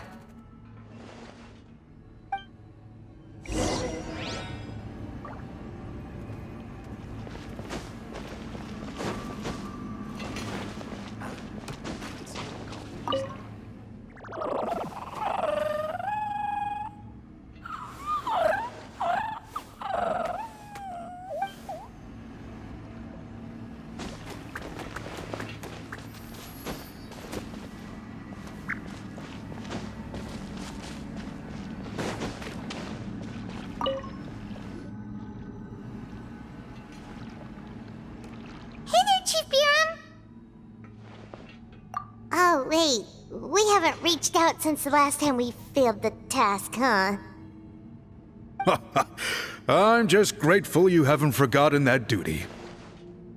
Actually, we have good news! We found another clue! I'm all ears. It's the Battle of Seven Colors. Wheatzilian's claim to fame? That sounds promising. But the battle took place hundreds of years ago. An investigation is bound to be difficult. True, but Granny Eatstily promised to help. Is that so? Huh. I've tried seeking her help in the past, but I never managed to coax her out. You should cherish this opportunity. Hey, don't complain! None of the previous chiefs succeeded either.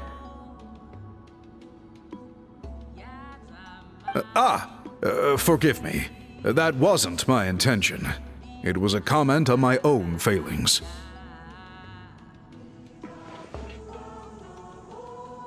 Paimon said you've been trying to figure out how to weave the special scroll. It is my duty, Great Shaman. Why bother? The scrolls always end up completed on time. So what's the point of figuring it out for yourself? If I may, this task concerns the history of Natlan as a whole. And in many ways, history is the memory of a people. Memory is sacred to our tribe. I'm sure a great shaman understands that better than a humble junior like myself. Something this important cannot be left to baseless rumors. I know you don't concern yourself with the daily affairs of the tribe, Granny Eatstily. Even so, as a priestess, I trust you wouldn't leave something like that to chance. I get your point.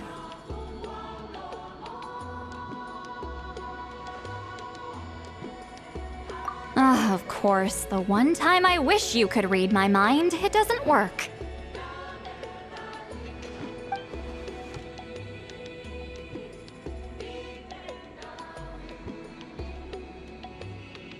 No, that's not it! Huh? It's not important. Rest assured, Biram, with my help, The Traveler and Paimon will definitely be able to complete the task.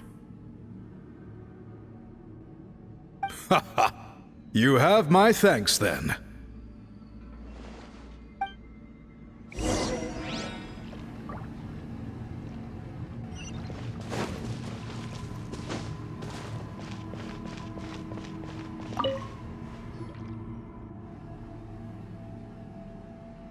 Huh.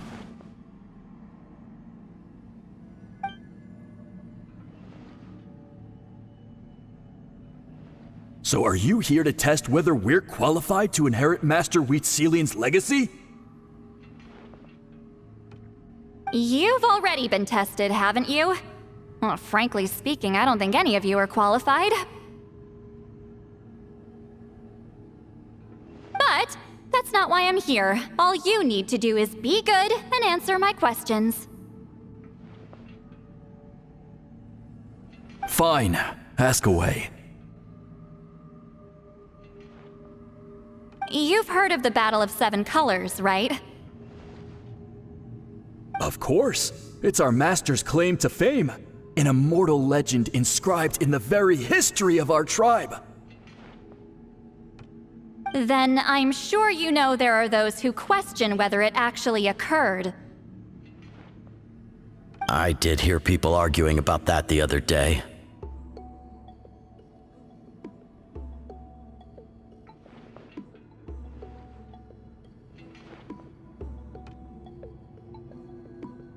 It's disgraceful. How can they question something like that? It doesn't surprise me. Natlan has had more tourism lately.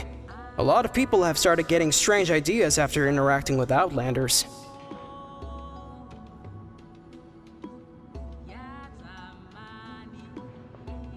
After all, everyone who took part in the battle has returned to the ley lines. Without witnesses, it's hard to refute detractors. Well, it just so happens the questions I want to ask are directly related to the legitimacy of this battle.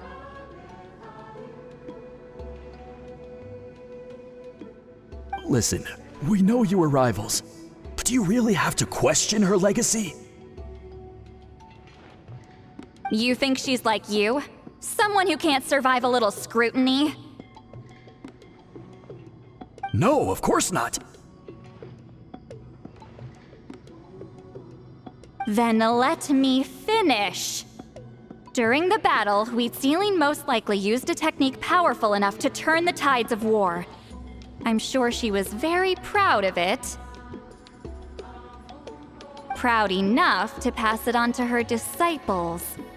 So, which one of you inherited that technique?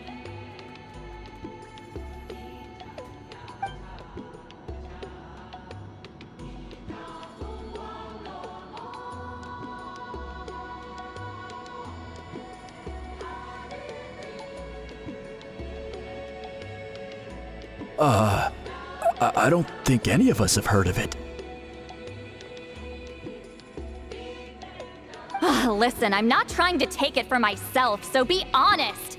With or without it, I can wipe the floor with any of you. Yeah, no objections there. But I'm telling the truth. None of us have ever heard of that technique. Gah, what's wrong with her? Why would she let it go extinct?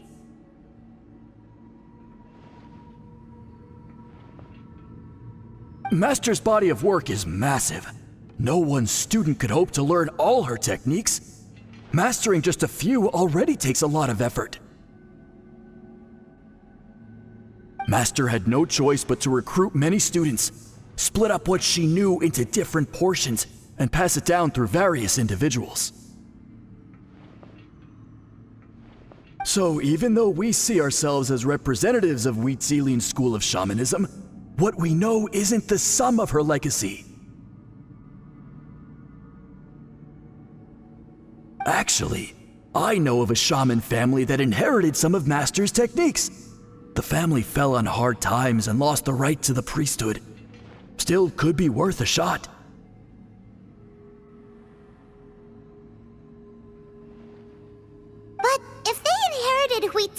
secret technique, shouldn't the family be thriving? Well, it's the only thing I can think of.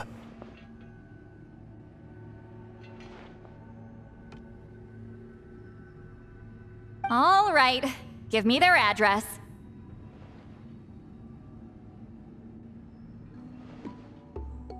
I'll mark it out on your map. To be honest, I'm not optimistic about the future of this investigation. That's because the request came from you. You don't know the power of your own words, do you?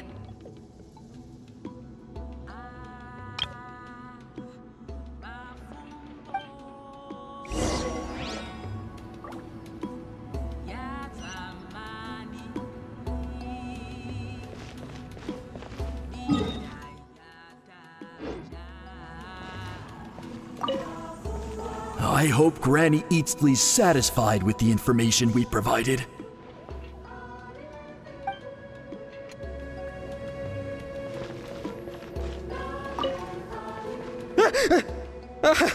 You scared me. I was just about to run some errands. If you have questions, feel free to ask the other priests.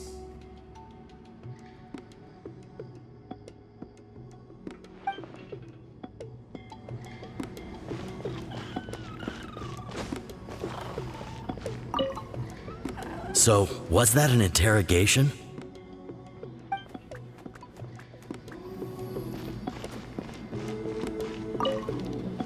That poor coward. I should go find him and convince him to accept his fate.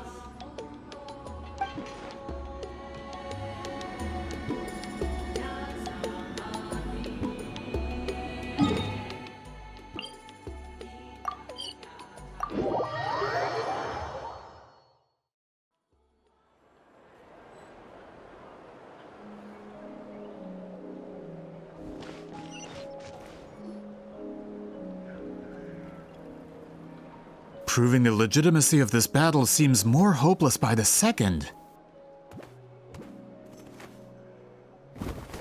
Nothing we can do about that.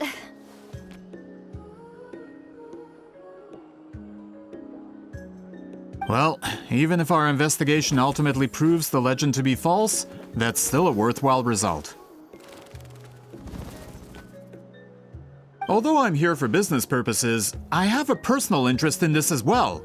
I'm drawn to matters of historical truth. That's exactly why I chose to follow you, Monsieur Montluçon. Listen, I'm just updating you on the situation, not asking for your opinion. I don't really care whether you continue your investigation.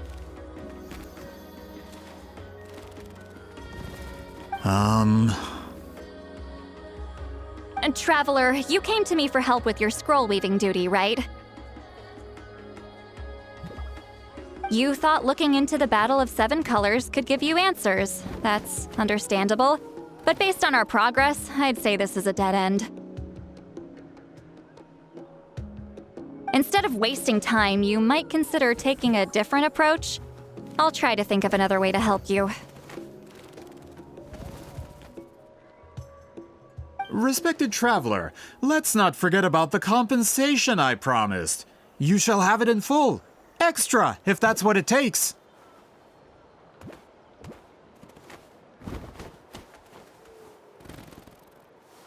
What makes you say that? Yeah, based on what you've told us so far, it kinda seems like there's unresolved tension between you two. You think so? She claimed to be your friend, but picked fights with you non-stop, and never told you about her biggest accomplishment. By figuring out the truth behind the battle, maybe we can finally help you get closure. Closure? I'd say we're 200 years too late. But fine, if you want to keep investigating, be my guest. Ah, that's wonderful news. Alright, let's go visit the Shaman family!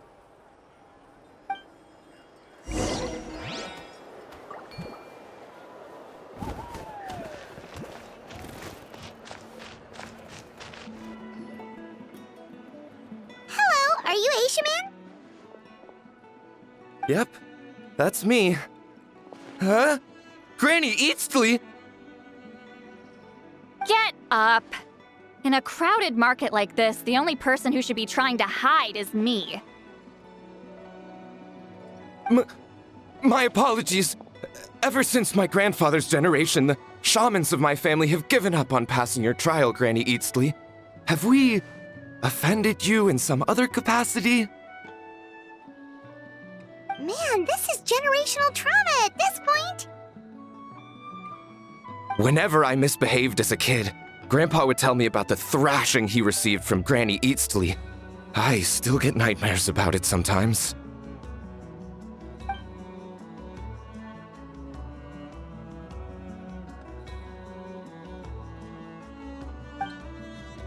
Hey, don't get any funny ideas. This was your idea, remember? Keep asking your questions. I'm going to find somewhere quiet to wait.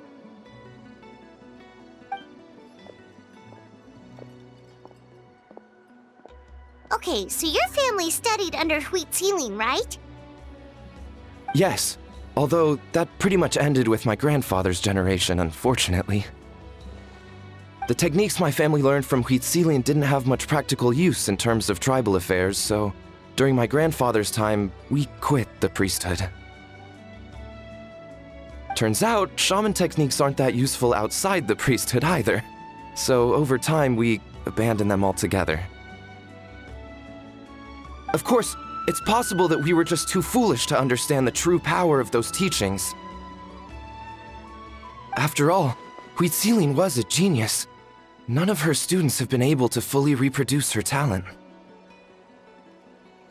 Do you know which techniques were passed on to your family? I'm not sure. As a kid, I remember hearing my grandfather talk about them, but it's not like I can use them myself. Just think about it for a sec. Do you remember anything about a technique that can decide the outcome of a battle? Decide the outcome of a battle? No, I don't remember anything like that. Besides, my family wasn't really known for our talent. If a technique like that exists, I doubt Citlali would pass it on to us. You might have better luck asking one of the priests. They're descendants of Citlali's most gifted students.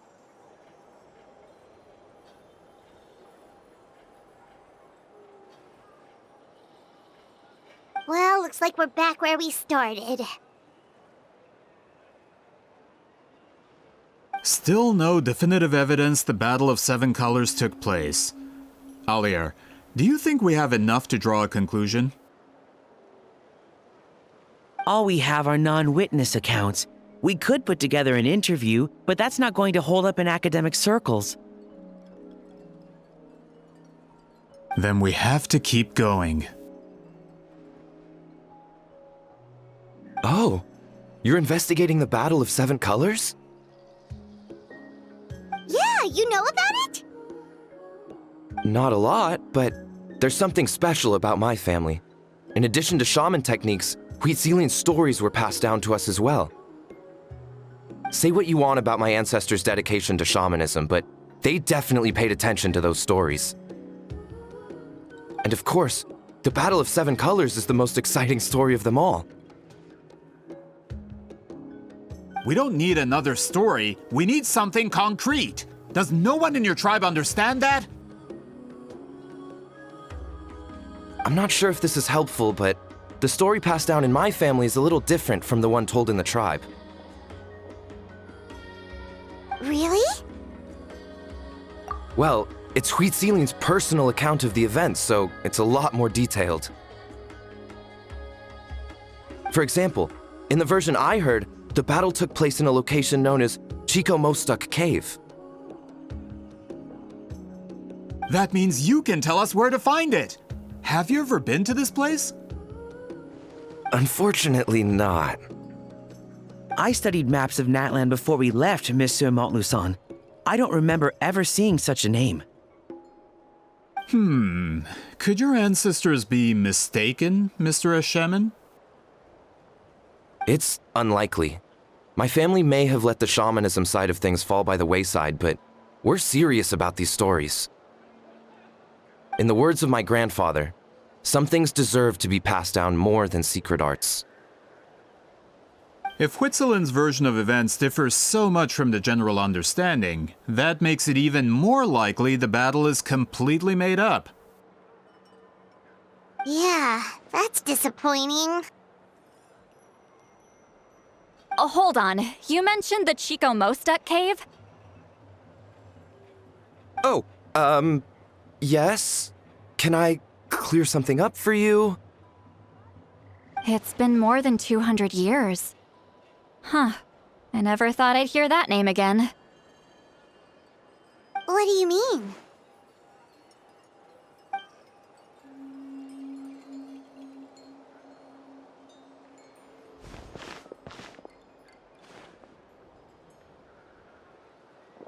That location is now known as the Valley of Fog. The Chico Mostek cave is what it was called 200 years ago. Precisely when Huitziling was alive. That means, Monsieur Montluçon, we can confirm the original site of the battle. Once we get there, the evidence we need should be at our fingertips.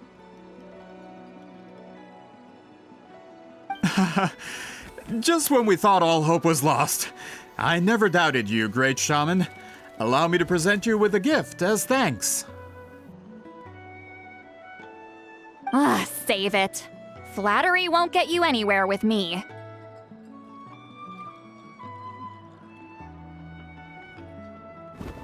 Wait! Mr. Montluçon works in publishing.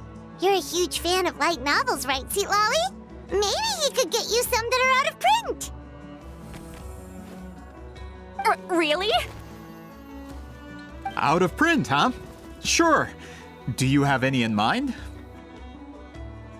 Well, if we're talking collectibles, then the first edition of Shogun Almighty reborn as Raiden with unlimited power is a must. It's the first major hit of the isekai genre. Several editions have gone to print, but copies of the first edition are exceedingly rare and valuable. I see. There's also its sister work, Pretty Please Kitsune Guji. It was Yae Publishing House's attempt at gauging the new market trends. It's opened the door to a new genre after readers grew tired of isekais. The sales speak for themselves. Actually, Yae Publishing House released a limited edition not too long ago, but it's almost impossible to get. Anyway, I'll take those two. Sorry, I'm not sure I caught all that. What were the titles again? Reborn as Kitsune Guji? These two titles are among the most successful and well-known works in the entire industry. You're telling me, as someone who works in publishing, you've never heard of them? I'm a merchant from Fontaine, after all. Regarding this particular genre from Inazuma, I'm afraid I lack your level of expertise. Amateur.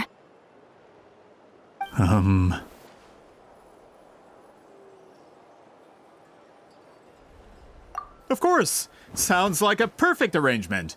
Now, there's no time to waste. We should head to the site of the battle right away.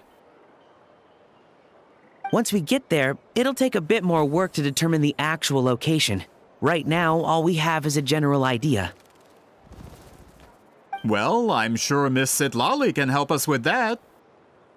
Have you even looked at the time? It's already evening, and I have important plans tonight. You expect me to work through the night? Well, what do you think, traveler? Okay, we'll find a place to rest for the night. When should we meet tomorrow? He's persistent, huh? How about noon? Do we have to wait that long? Great shamans have important matters to attend to in the morning.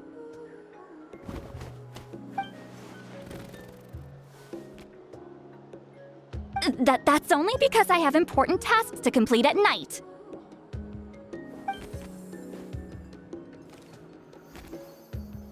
All right, as Miss Citlali instructed. Let's meet back up tomorrow at noon. We'll be waiting at the exit of the tribal settlement.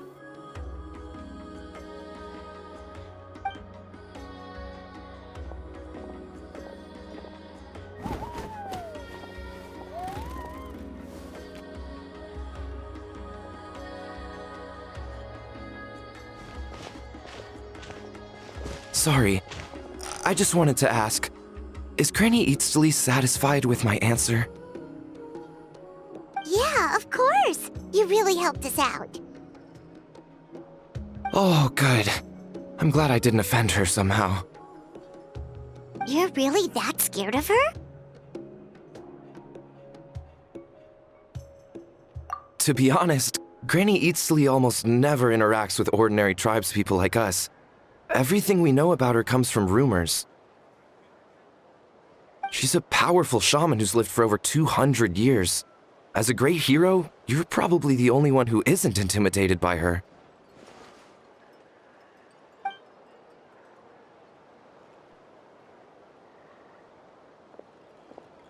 Well, thanks for today, Citlali.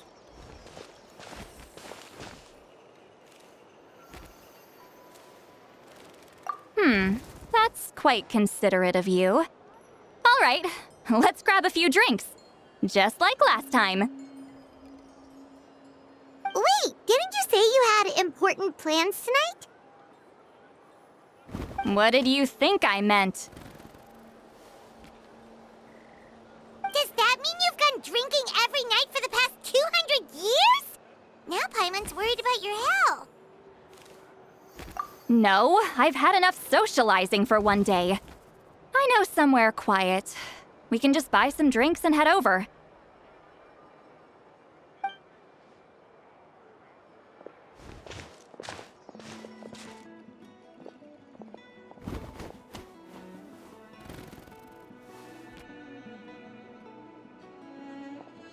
Which will also give us a chance to solve the mind reading issue.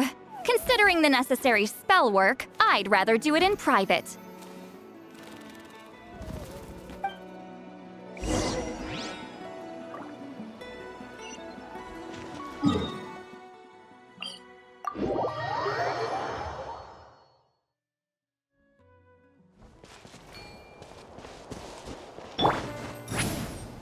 Let's ride!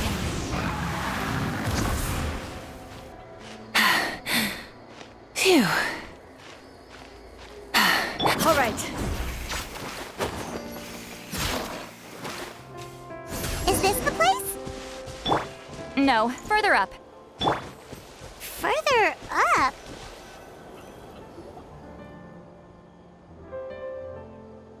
Whoa, this is like a secret base.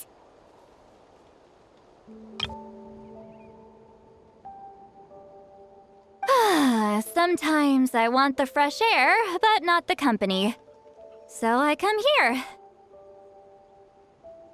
Let's see if my stash is still here. Ah, great! The halberd crest birds didn't eat my snacks.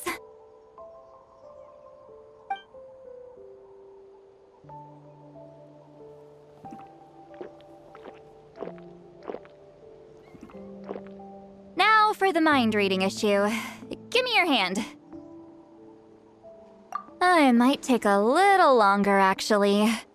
I just need to share my senses, make a clean break.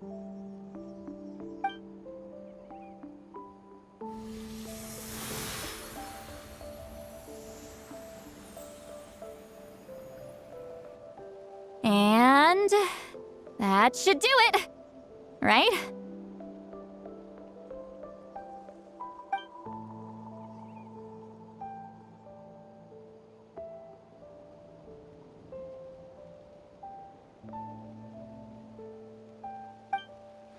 You're not wrong. Hold on. Why do I still hear you in my head? Oh, did I not separate our senses completely? Maybe using my palm isn't enough? Close your eyes.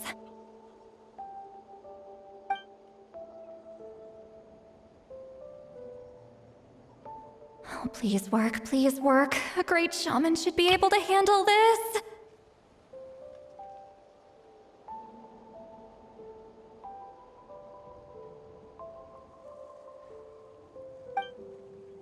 Okay, what about now?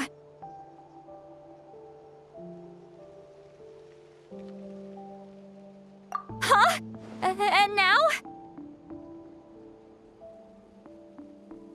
Huh.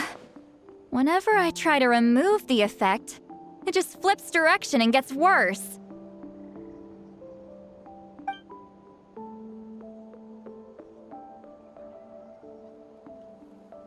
That was just to help with the spell. Ah, shoot. I still hear you.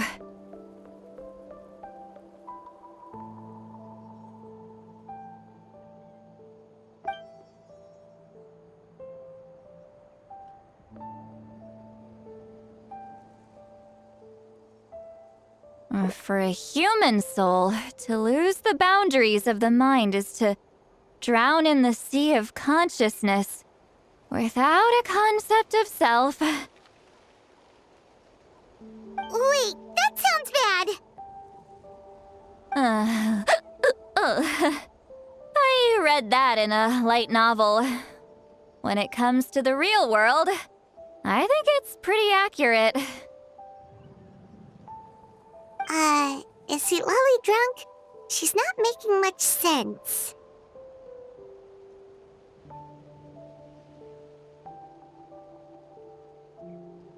Anyway, we'll just have to leave it for now. Hearing the Traveler's thoughts isn't that bad, right? You should just tease him. That's what Paimon would do.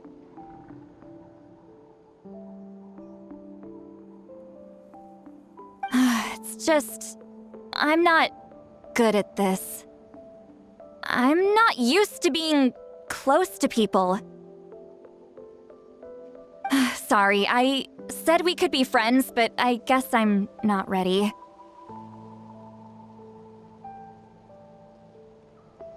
I'm used to being Granny Eatsley. Someone intimidating, someone people are scared to approach. I don't have to deal with people that way. Yeah, Paimon's been wondering. Why do you insist on living so far away? You could easily become a leader of your tribe, someone everyone loves and respects. When you live as long as me, a person is like a flower.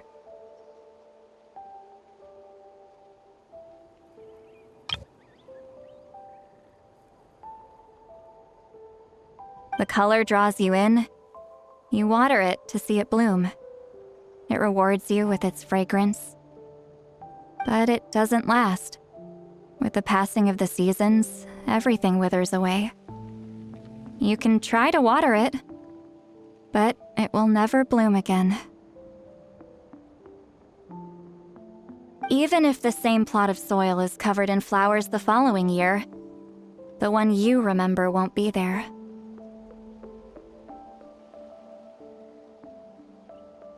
That's just how it is. Most of the people in my life will be gone one day, just like a flower.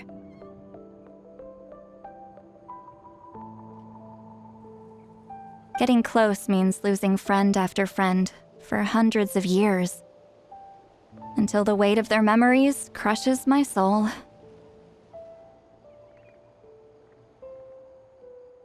If people don't care about me, then I don't have to care about them.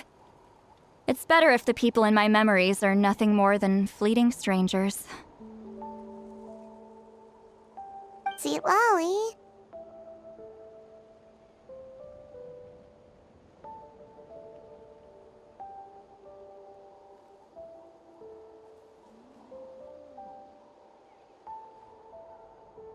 You won't live as long as me, so you don't have to worry about that.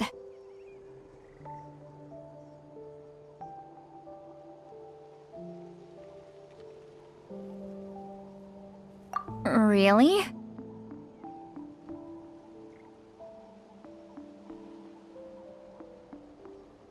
Then you should understand. Nearly everyone you know will be gone one day.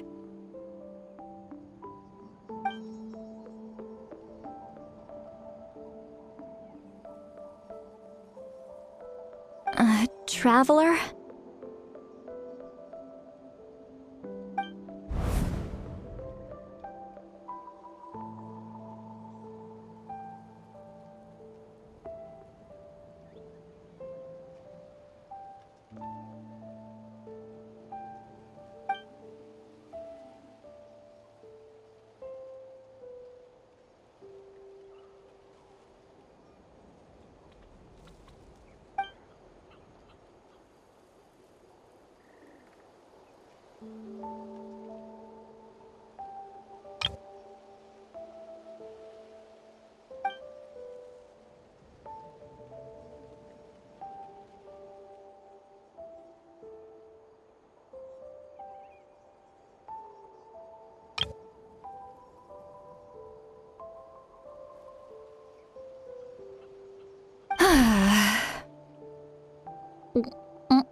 Is something wrong? Stupid mind-reading side effect won't go away. It's not like I want to hear you complain about me all the time. Okay, she's definitely drunk. Citlali, maybe take it easy? At this rate, you might sleep past noon tomorrow.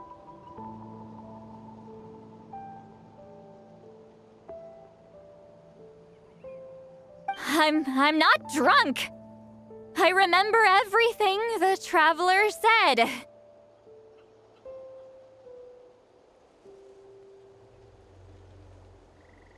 Just gotta think of a response. I'll think of something.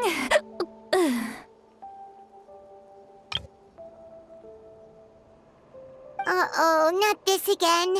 Is she asleep? I'm fine. Can get home by myself.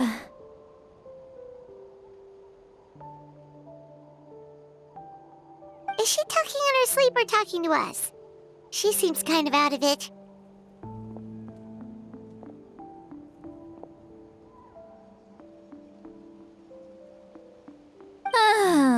Bye. Gonna walk back alone. Need some time to think.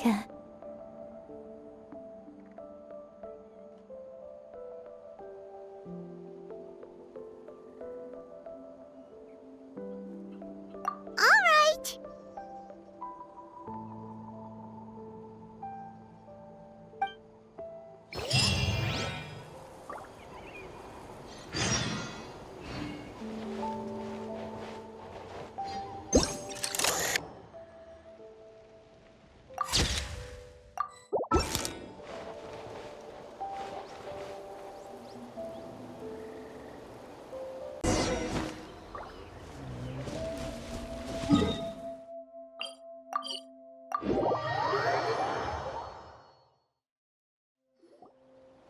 This should be the place we decided to meet yesterday.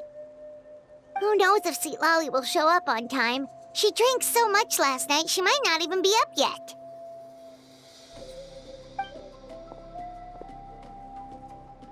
Ahem. Citlali!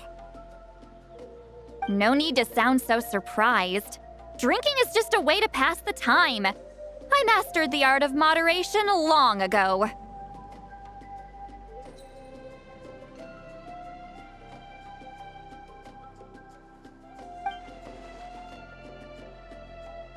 Last night doesn't count. It was a minor slip-up, that's all. Anyway, I gave everything a lot of thought, and I think you're right about something.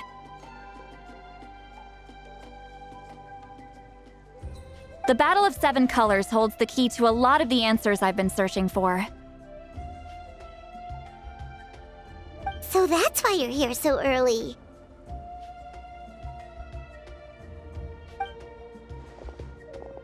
Traveler, great shaman. Sorry to keep you waiting. Shall we head out?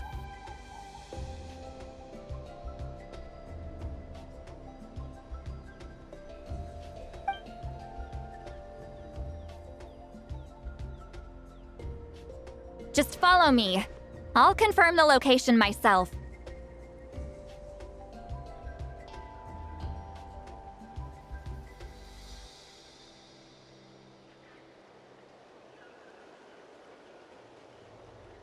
Of course.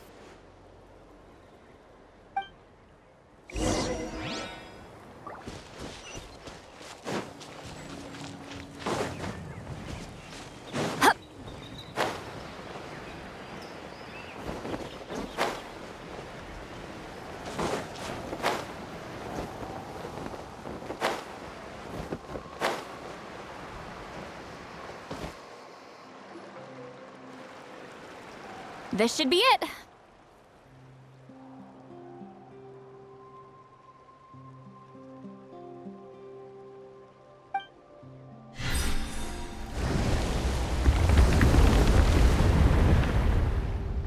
So the battlefield is inside this place.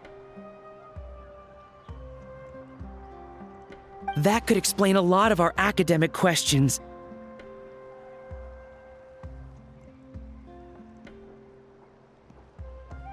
Don't lose focus. Once we get to the actual site of the battle, all the evidence needed for publication will be at our fingertips. Everyone ready?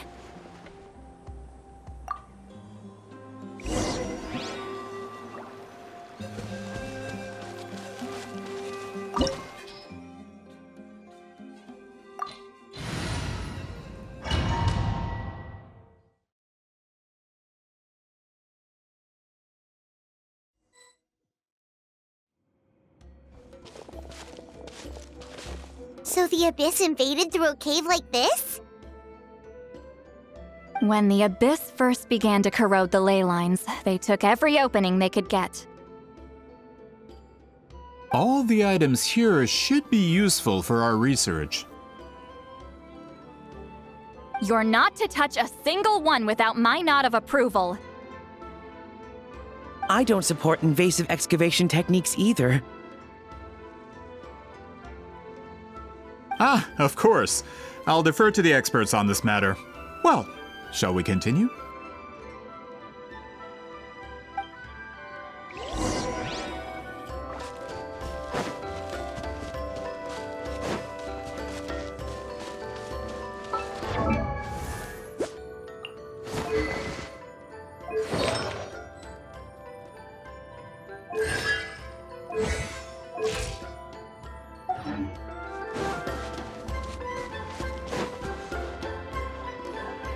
There are weapons here from every tribe in Natlan. The battle must have encompassed the entire nation.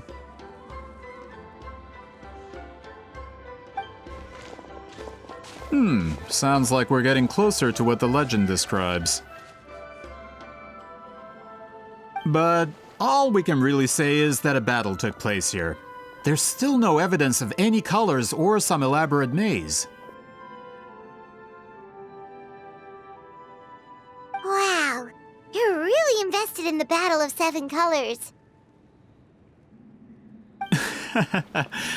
Well, it's the reason I came to Natlan in the first place. Grudok, send some of your men to search the area. We might miss something all grouped together like this. I'd like to cover all our bases.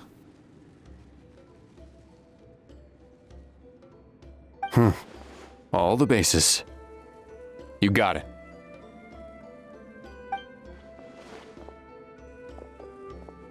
Don't jump to conclusions. Of course this isn't the site of the actual battle. We have to keep going.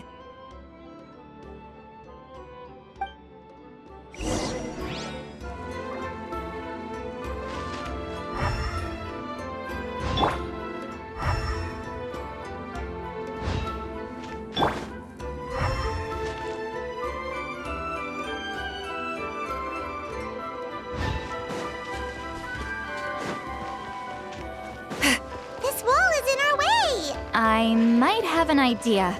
Traveler, try removing that sphere.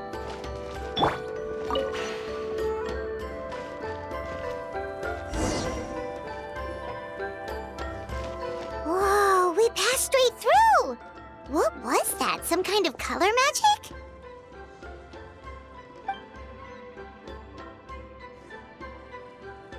It's very close to the technique Citlali might have used.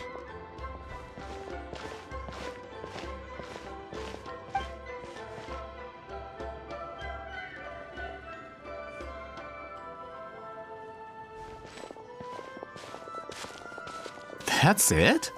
Doesn't quite compare to the scale described in the legend. Still, what a terrific archaeological find! Enough chit-chat. We should keep going. The deeper we go, the more we'll find.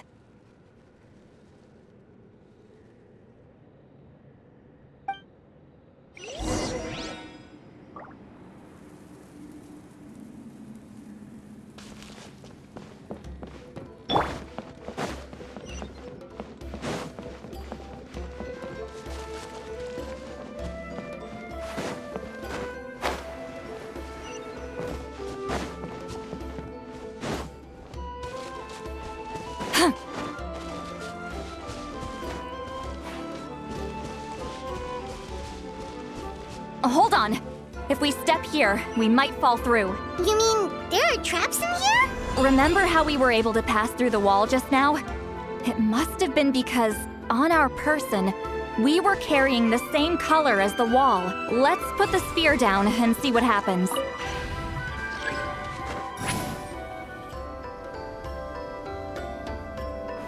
Whoa, you're right. We can keep going now.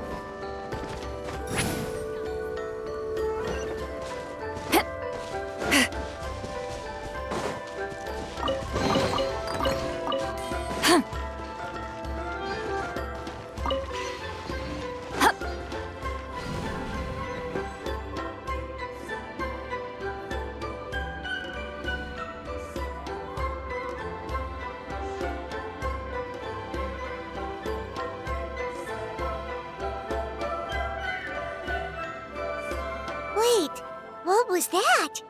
What is this place?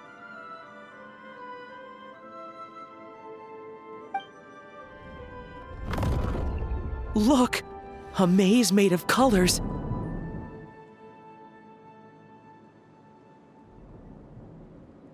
It's real. I can't believe it. Hold on. The quality of this space.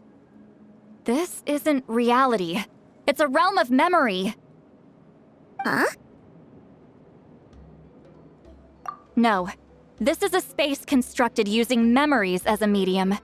The principle is similar, but the two are not the same. Correct? Citlali? What? No. It's just a trace of her consciousness left behind after creating this space. Friends, this is my question to you. What is our strongest weapon against the Abyss? In my opinion, it's memory. After all, is it not after losing the capacity for memory, love, and compassion that our enemies fell to the Abyss? That is why, with our memories, we possess a power the Abyss cannot hope to match. I have discovered the perfect medium for us to wield that weapon. You know it as color. The more cherished the memory, the more vivid its color. As memories disappear, their color fades first. That is why color is the best vehicle to wield the power of memory. Guided by vibrant colors, your capacity for memory is what will allow you to navigate this maze. Without that capacity, enemies will fail to cross the barrier in front of them and be trapped here for eternity.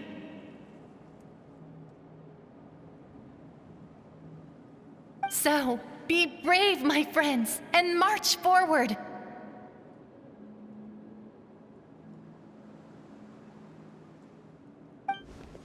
Any ideas, Citlali?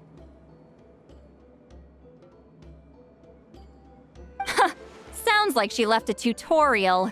Not surprising. She always did have to handhold her talentless students. Follow me.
Monsters here too?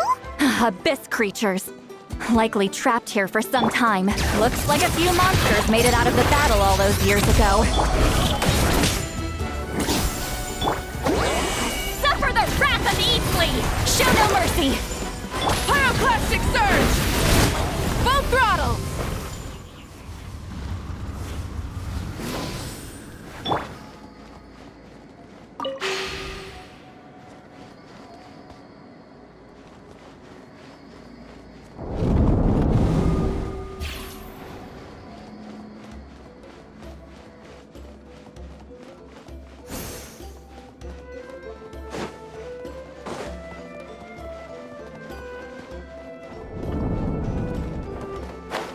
What's with these color-changing blocks? You and Citlali fell through all of a sudden. You scared Paimon half to death! Must be one of the mechanics of the maze. I'm guessing the purpose is to help allies navigate this place.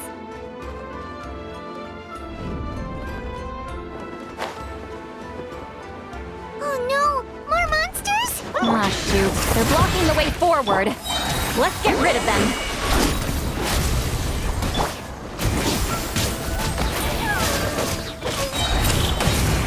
Light up the blazing sun!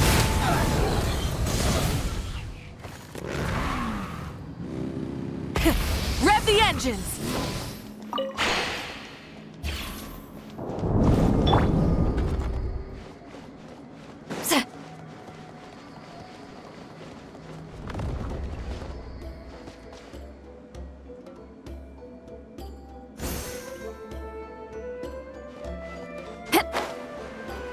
This place is so pretty. If not for those monsters, Paimon would have never guessed this was a battlefield. The showmanship's not bad, I'll give her that.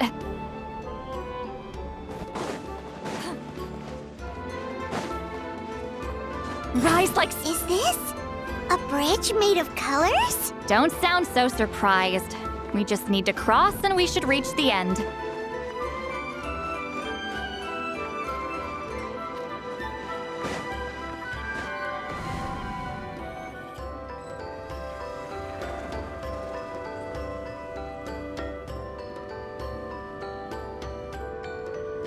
We're out! Looks like we made it through the maze.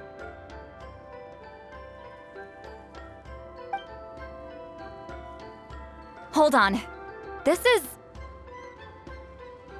Whoa, so pretty! The thing inside the sphere looks exactly like the maze!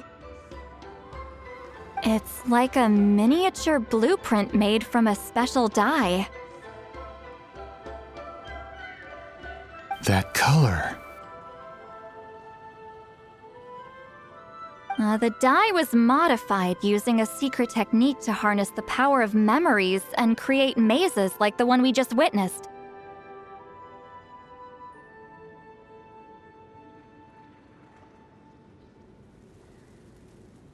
Without that power, it's just a normal dye, but the color it produces is still quite rare. I would say this is the most direct evidence that the Battle of Seven Colors actually took place. The expert has spoken!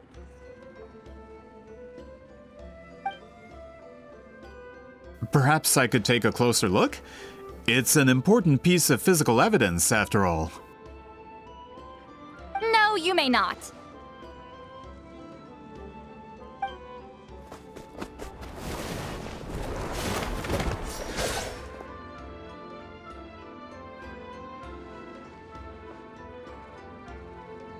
What are you doing?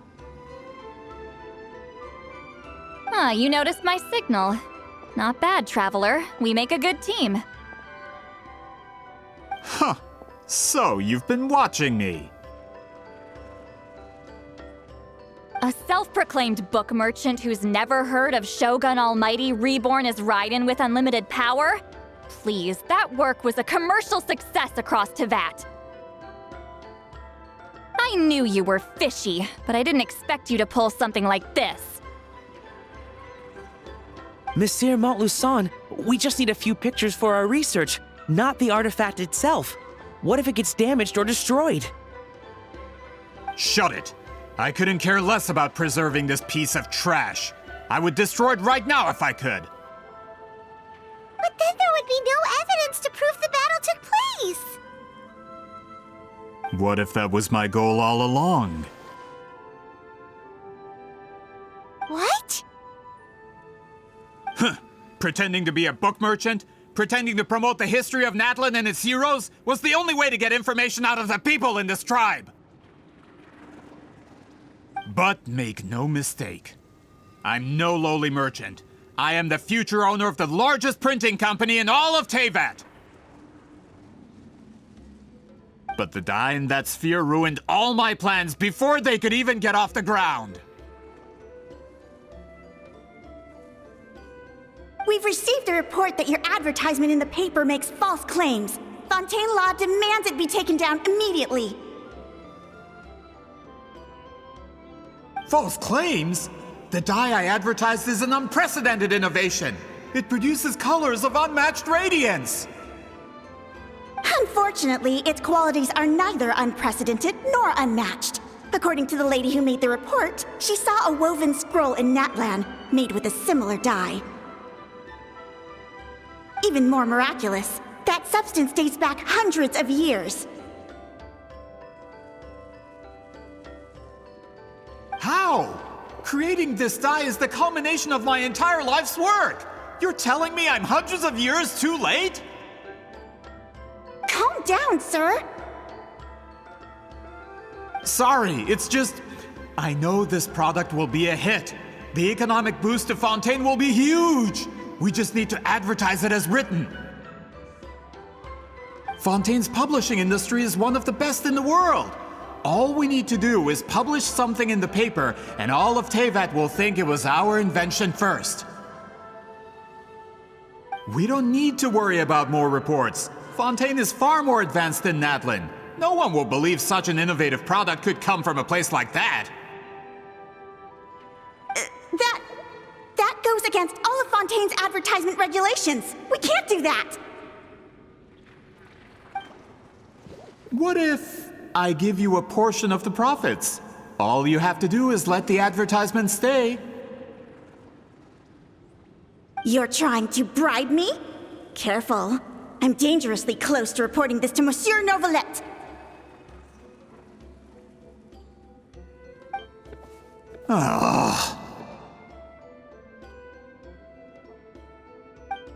I knew if I was just allowed to market my product, it would be a hit.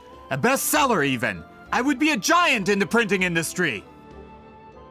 But now, no one will see it as anything more than a poor imitation marketed centuries too late. No matter how good the product actually is, not a single one will sell. I will never accept that someone from this backwoods, ignorant nation could come up with that dye. Not 200 years before me! Even when the truth is right in front of you? Ha! Truth is in the eye of the beholder. I'm already in the printing industry. I can go into publishing, no problem.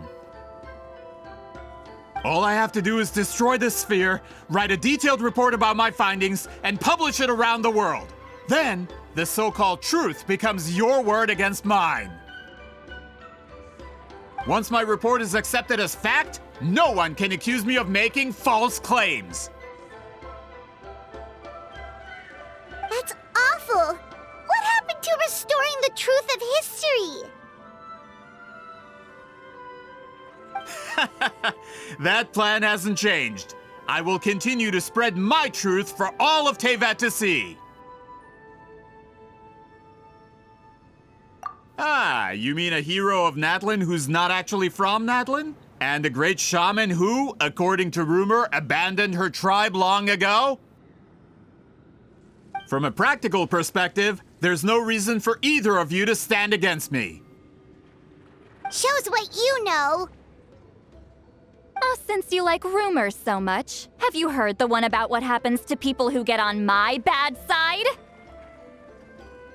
Ah, the wrath of Granny Citlali. Like I said, our interests aren't at odds.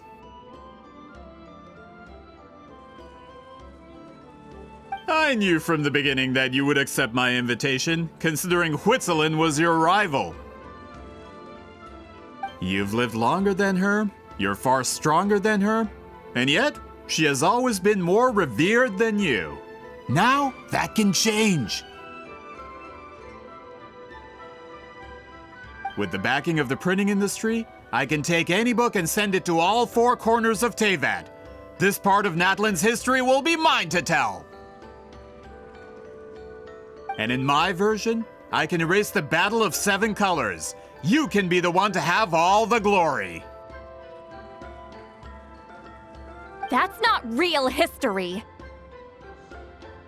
That's a no, then? Your history means nothing to me. But it's not allowed to stand in the way of my Mora. Done running your mouth? Good. Before handing you over to the tribe, I think I'll have my way with you first. If this comes to a fight, per my contract, you're gonna have to go through me. That's right. I didn't pay all that Mora for nothing. Wait, aren't you subordinates of the captain? Why are you helping someone who wants to erase Natlan's history? The captain. You actually bought that? United in the pursuit of Mora, we travel the land to collect debts. Our loyalty is to Regrader, his interests, and his wealth. Regrader? The captain means nothing to them. They serve a different harbinger altogether. Regrader! This man has the potential to become a giant in the printing industry and disrupt Fontaine's economic system. This aligns with Regrader's interests. It's all been a lie from the very beginning! I don't care who you serve. When it comes to punishment, I don't discriminate.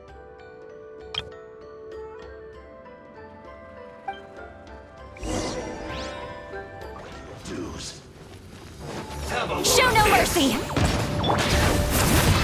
Let the magic flame boil! Suffer the wrath of Citlali!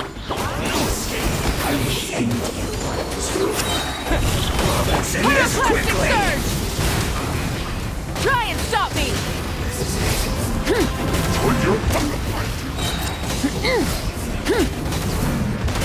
You can't run from death. That's what you get for messing with the hero of Natlan and Granny Citlali. They could give Regrader a run for his Mora.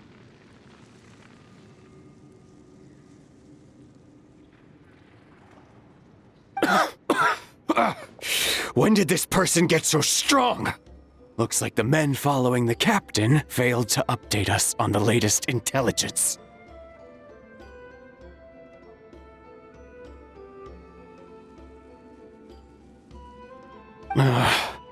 Not good. This is becoming more trouble than it's worth. You're on your own!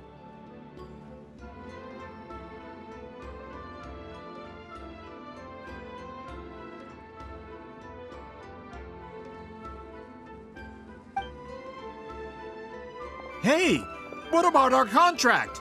Your boss signed it himself! Our boss never signs a contract without loopholes. Even a veteran businessman like yourself fell into his trap. That's what makes him the best!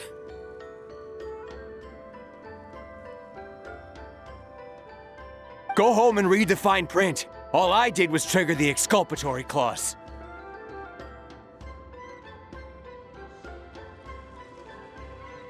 You! The other stipulations have been fulfilled. I set up explosives around the cave, strong enough to destroy this place, as instructed. Oh, and for security purposes, all explosives have been rigged to blow at a specific time. Shouldn't be too long now.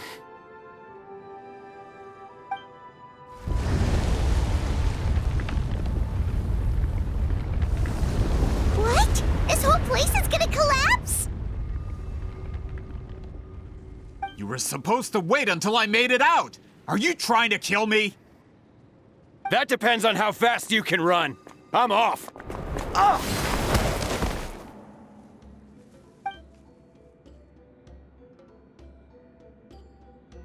You think you can just waltz out of here? Traveler, stop them, and then we'll make a break for it. If I'm caught, I implicate my boss. Time for the backup plan. Wait, don't!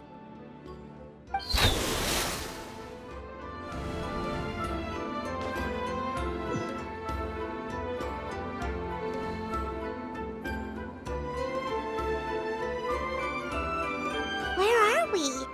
Back in the maze? Our surroundings look different, though.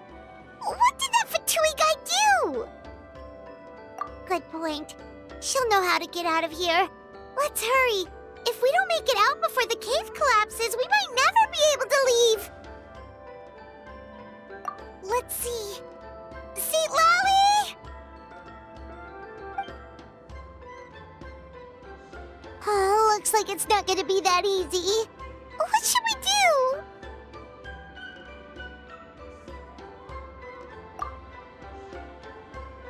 The special color?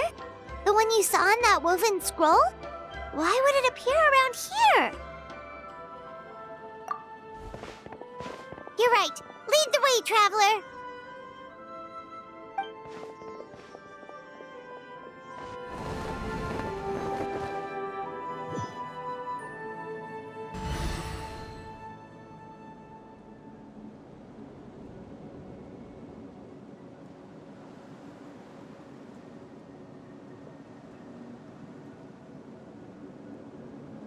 He triggered it just like that? If the technique isn't activated correctly... Instead of a realm of memory, the subjects in question will be trapped in a temporary space like this. If you cannot escape in time, it's mutually assured destruction. But I can't fault someone for using it as a last resort.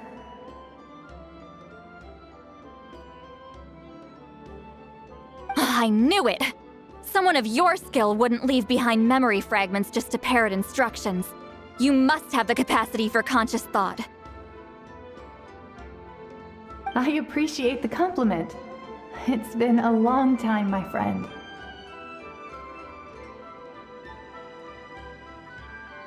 This is no time for a reunion!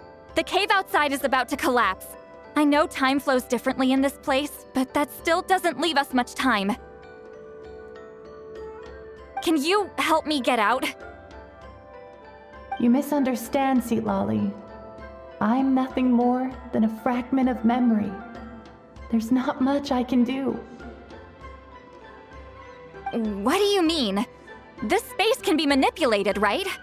The exit of your maze. I remember its structure.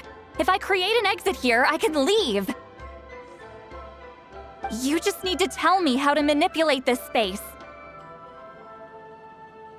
The maze you saw earlier was constructed using the memories of many warriors of Natlan. When people leave deep impressions on each other, their memories form connections. These connections are particularly strong between comrades in arms.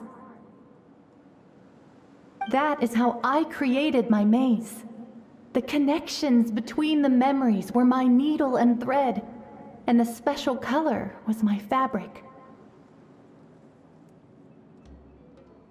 But if that color is crudely combined with an isolated memory, one without connections, you get a place like this. This space is a combination of my color and your memories. There is no way to alter or construct anything within it, because there are no connections at your disposal. Over 200 years, and not a single lasting connection. This is my punishment, huh? Well, at the very least, you have a connection to me. Otherwise, I wouldn't be able to appear in this space. That's only because you never gave me a moment's peace. Still, it's a shame you're not around. You said it yourself.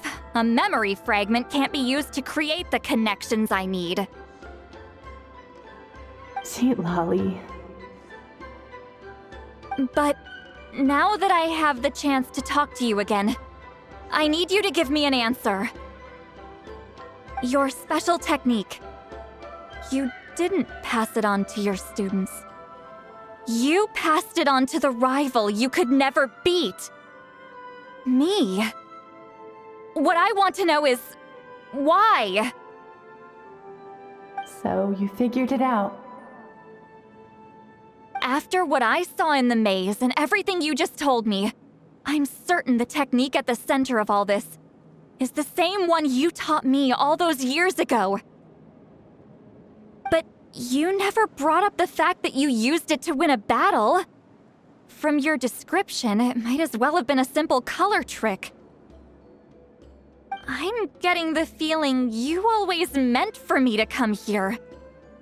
But if this is a foreshadowed event, I'm not happy with the narrative setup. Citlali, ever since you learned that technique, you've been able to see a special color, haven't you? You mean... That color is the core of the technique. But it isn't my invention. It's something I discovered in the work of our ancestors. More specifically, you could call it the color of memories. In truth, passing on the technique is a process of using that color to tint another person's memories. Yes, the technique has the power to decide victory. But in my opinion, the capacity to add color to someone's memories is where the true value lies. You are fated to live a far longer life than me, Citlali. I couldn't bear the thought of all those years existing as a blank canvas in your memory. So I wanted to leave a little color behind. Your color, you mean? One day, you too will want to leave behind your color in someone else's memory. When that day comes, you will understand my decision. I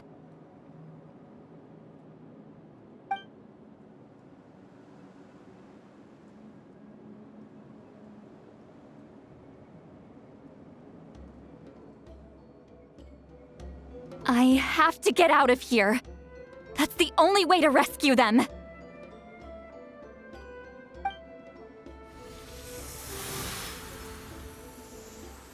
Citlali, what are you... I understand the true principle of this technique now. If I can't construct an exit, then I will separate this color from my memories by force. But you could lose a portion of your memories that way. I know, but my memory is just a blank canvas I've neglected for 200 years. My friends are worth the risk.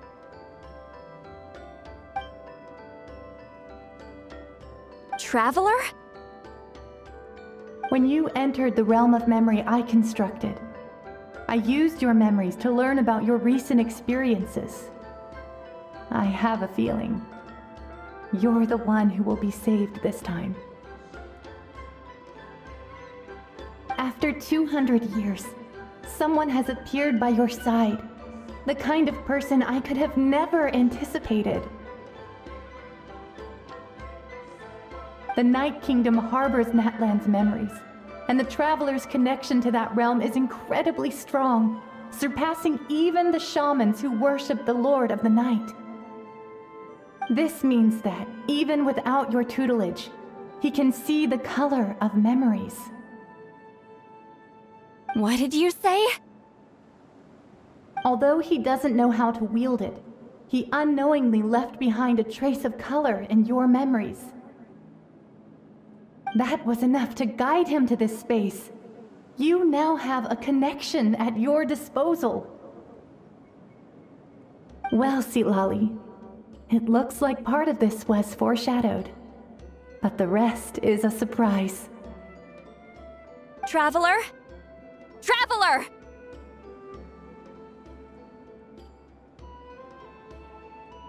That's Citlali's voice! She's just up ahead!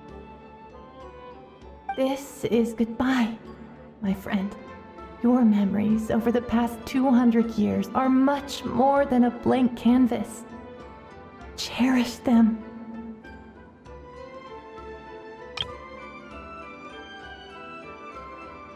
Wheat ceiling. Citlali! Paimon! Traveler! Hold my hand.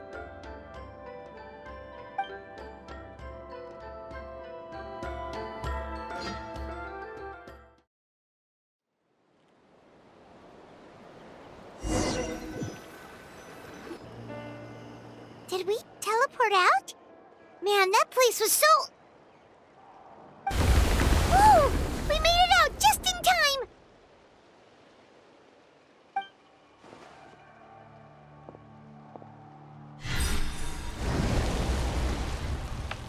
Wonder what happened to the Fatui guy and the others.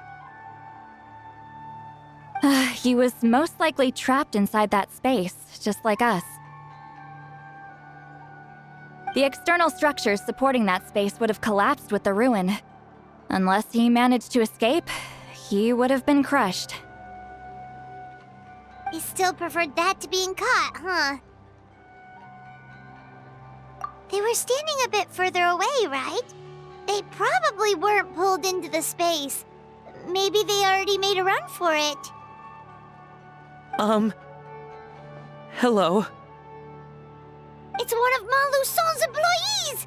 Quick, restrain him! Oh, I can explain. I had no idea Malu-san was such a terrible person.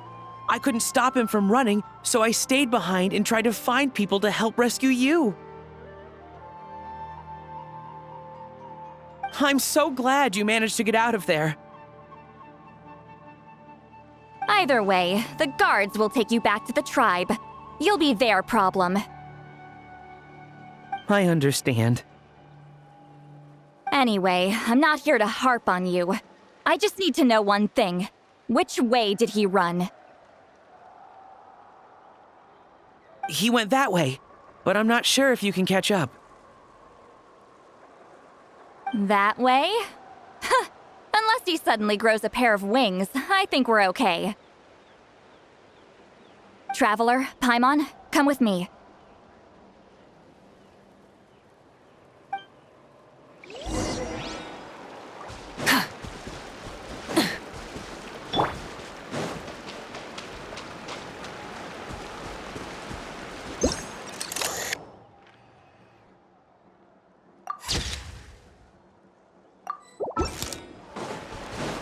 All right.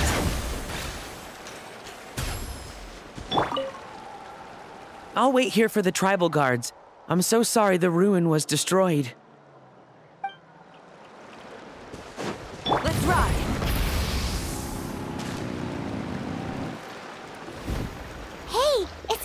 Tlapo and a group of Ictomisaurs! They caught Molusol!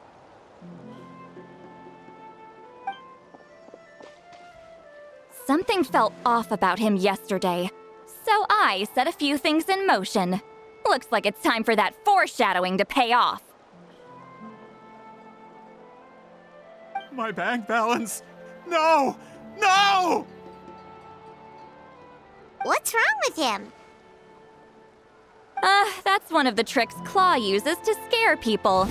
He makes people hallucinate the thing that scares them most. It's particularly effective on weak-minded people like him. Serves him right!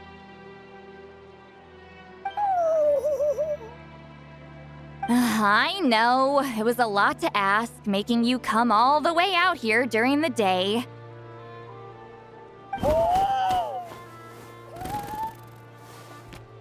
Was that a declaration? Elder Tlapo didn't appoint us to a whole other task, did he? Forget about him for now. The Ictomisaurs will make sure Montluçon doesn't escape before the guards arrive. In the meantime, we have unfinished business, remember? Right, the special scroll! But the die is buried underneath a bunch of rubble now! Don't worry, Huitzilin's technique hasn't been lost at all. Come with me, I'll explain everything at my house. Oh, and Traveler? Everything you said about memory, I finally figured out my answer.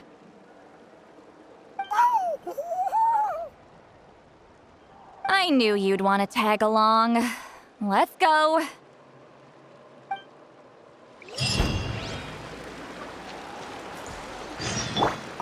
My bank balance.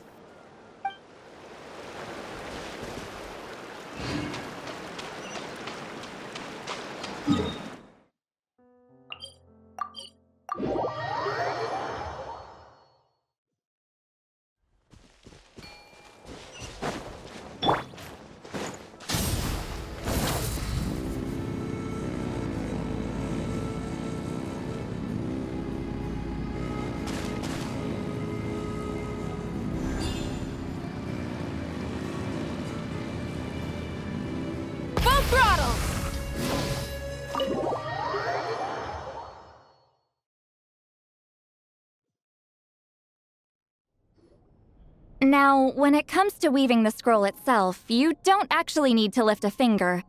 But if we're going to pass on Huitzilin's technique, your participation is critical. What are you saying, Citlali? Follow me.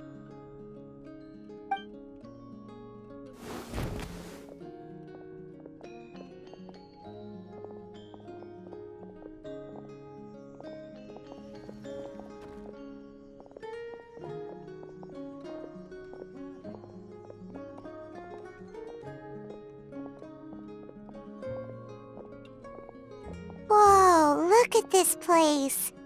Do you weave scrolls too? Scrolls. Scrolls? I thought you were going to show me your masterpiece. That I am, old friend. The technique I'm about to show you directly relates to woven scrolls. Fine. What is it? Something that can turn the tide of war or prevent a great disaster? You probably want to challenge me, right? I know you don't have the strength for a real fight, so I'll let you beat me with words. Old friend, my life is nearing its end. I'm afraid I don't have time for another match.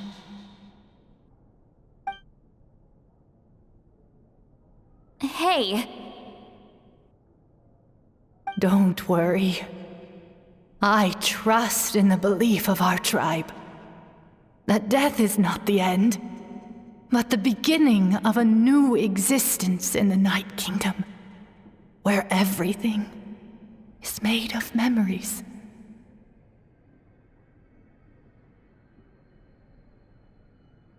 So, Do you know why our ancestors insisted on using colorful, woven scrolls to record our history?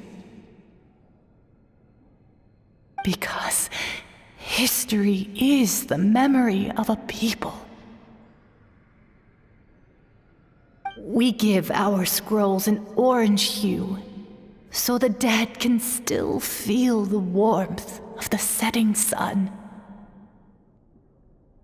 We decorate them with kernels of grain fruit, so the dead can still enjoy the abundance of our harvests. I know that, but something this important? Why entrust it to me and not one of your students? As your friend, I admit, I'm being a bit selfish. I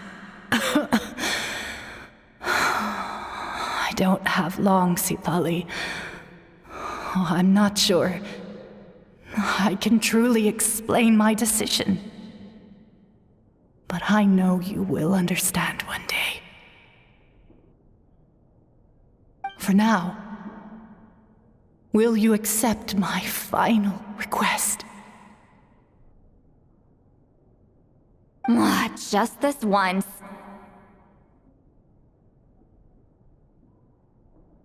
I understand now, Wheatsealing.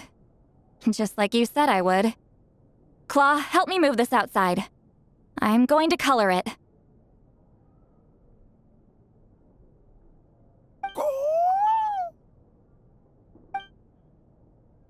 Traveler, Paimon, come with me.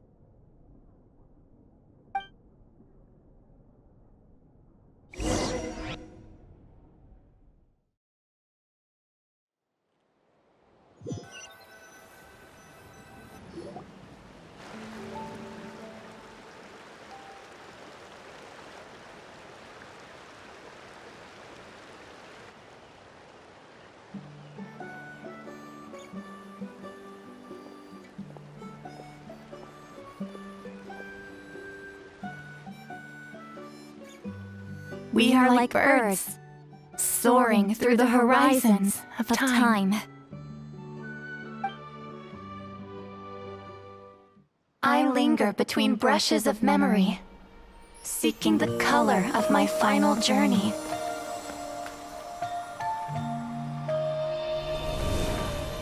When I get there, may there be feathers to paint the sky, shades of rose.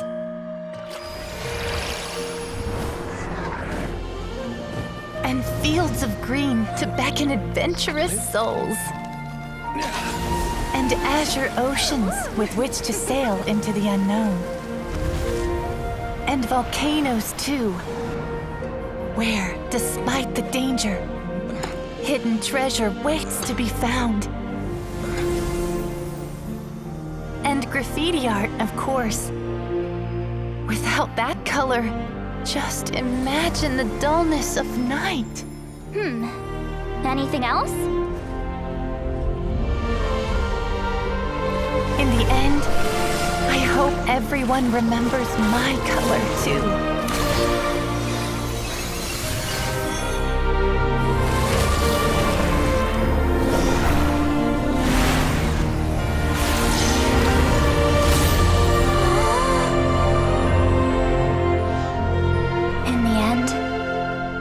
I hope everyone remembers your color too. All in all, it was just a technique for coloring a scroll. The task I'm entrusting to you is much more than that. Farewell, my friend.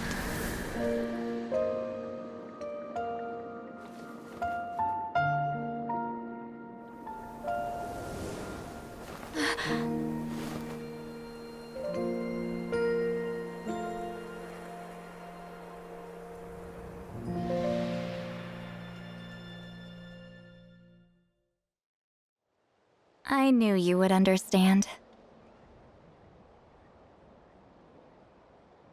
This is the special scroll. How did you know how to weave it, Citlali?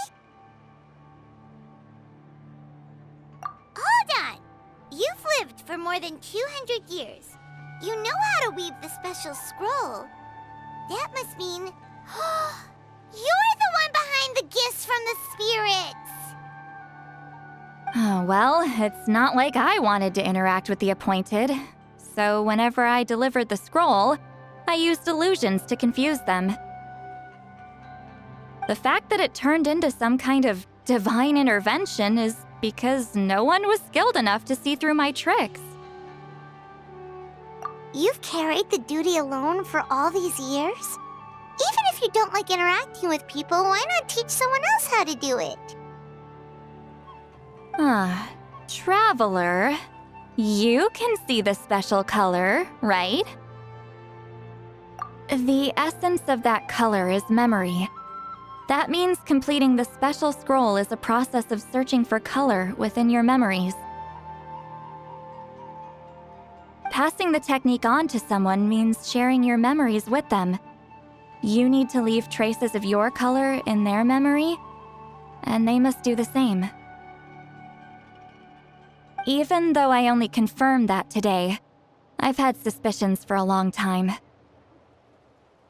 And, well, ever since Citlali died, I haven't wanted to form that kind of connection with people. Oh, yeah. It was her final wish, so I kind of resigned myself to taking on the burden forever. After all, I have all the time in the world.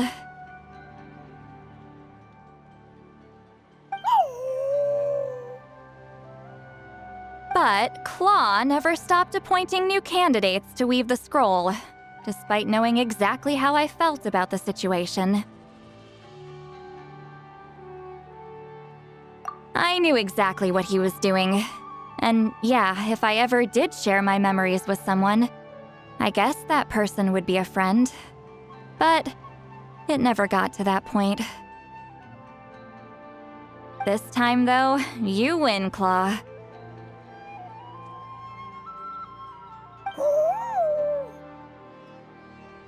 Take this.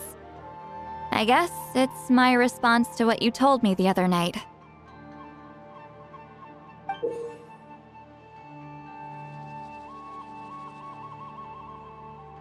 What is it? If I had to choose my color, it would be the color of this handkerchief. Countless people exist in my memories, and I know one day that will be my fate too. A memory living on in someone else's head. Since you have a long lifespan, you're the perfect candidate to bear this memory and carry my color in your mind.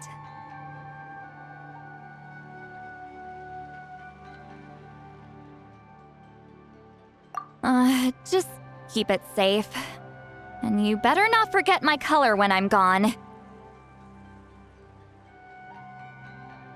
Whoa. It's a little early to talk about death, don't you think? It's only been a few seconds since we made the friendship official.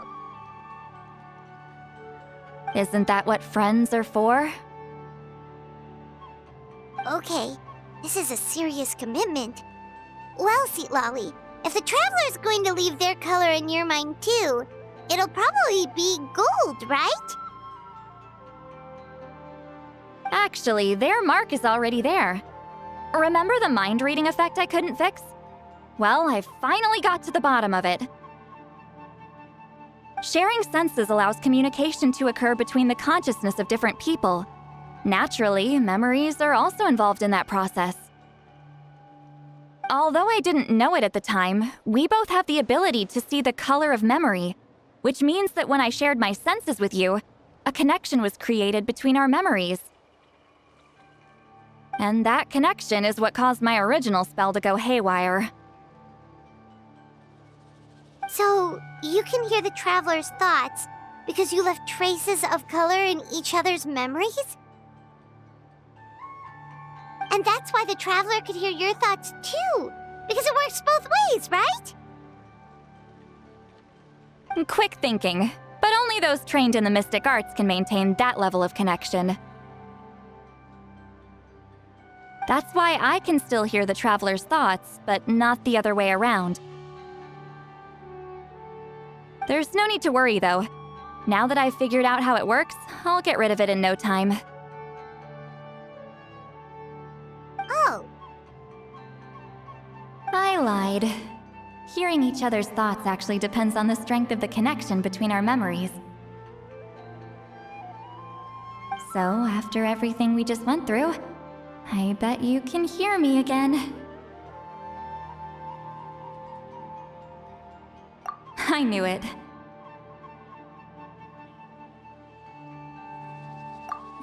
Since the connection between our memories is already there, the only way to get rid of the effect is for one of us to forget about the other.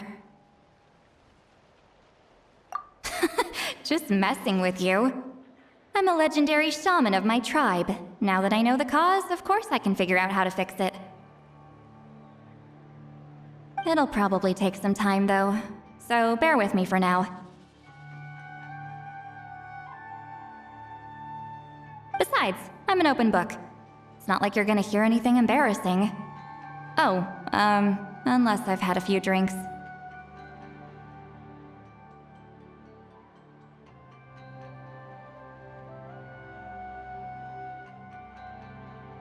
A shame? I mean, if you ever miss this whole telepathy mess, I could always share my senses with you again. No promises, though. Some thoughts are better kept to yourself. Huh?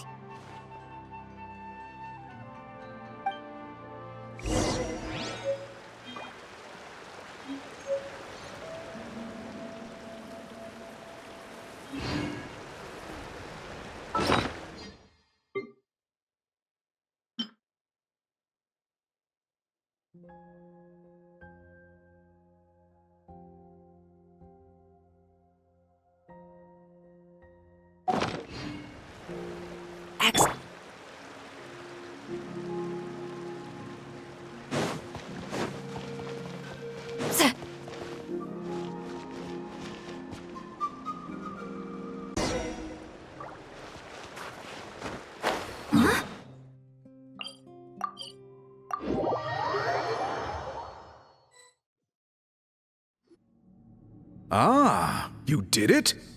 Your investigation into the Battle of Seven Colors must have been fruitful indeed. I do hope you share what you learned. Wow! The scroll is finished already! Elder Talapo's wisdom is never wrong. Yeah, we should explain. Take it away, Traveler!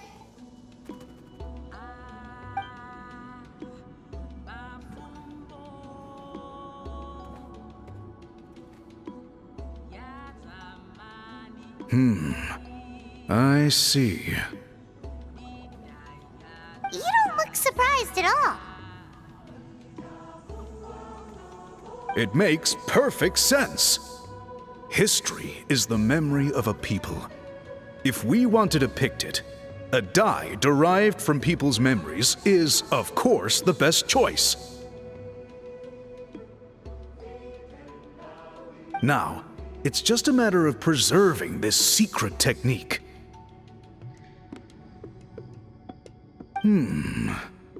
From your description, it sounds like learning the technique requires the previous holder to share their memories. Well, yeah.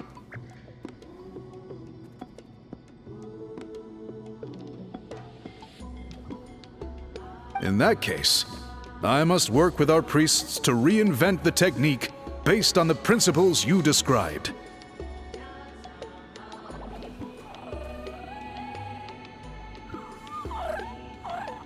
After all, memories are precious things, meant to be shared with those closest to us. I cannot take that choice away from you, Traveler.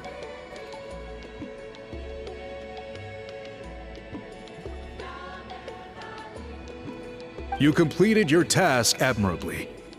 Finding a way to carry on that legacy is now our duty.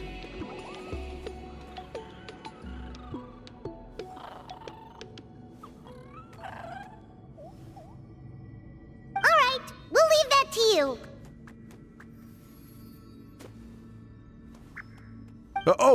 And please pass along my thanks to Granny Citlali.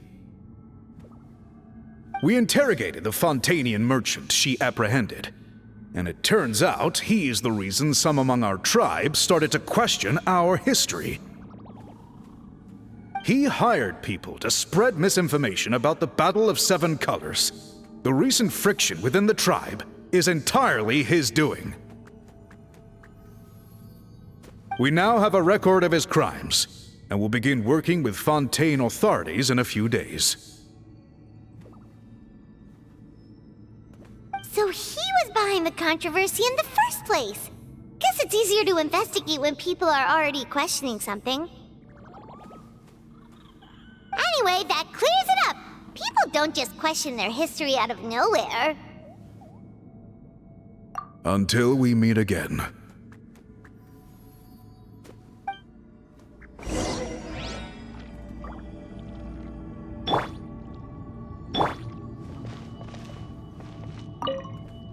Ah, Natlan's victory against the Abyss. Very fitting for a scroll like this. I wonder how long until Elder Talapo chooses the next appointed. Speaking of Elder Talapo, I heard he went missing yesterday. Do you know what happened? Elder Talapo works in mysterious ways. The meaning of his departure will become clear in time, but for now, we cannot hope to fathom it.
You told him everything, right? Yep, we left out the part about your contribution, but it kinda seemed like Chief Biram saw through us.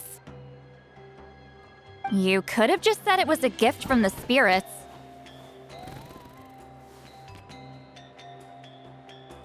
I guess he is different from the previous chiefs. But if he figures out it was me all these years, I'm in for a world of trouble.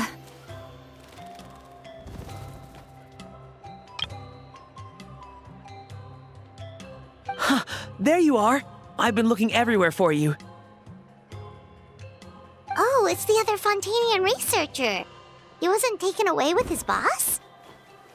Please, call me Allier. After questioning, the tribe absolved me of any serious wrongdoing, so here I am. I'll be heading back to Fontaine soon.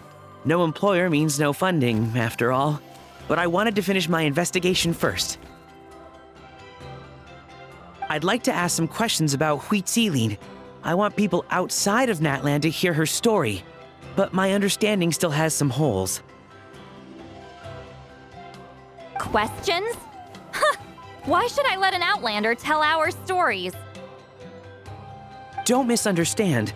I have no intention of twisting your history or using it to make a profit. It's just honest curiosity, I assure you. I believe amazing stories deserve to be shared with the world. Culture thrives through dialogue and exchange.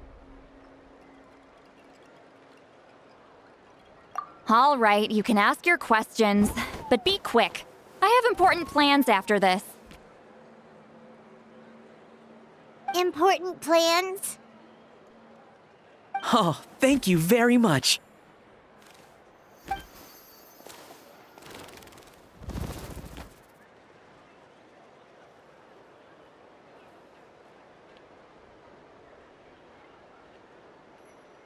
Another day, another drained social battery.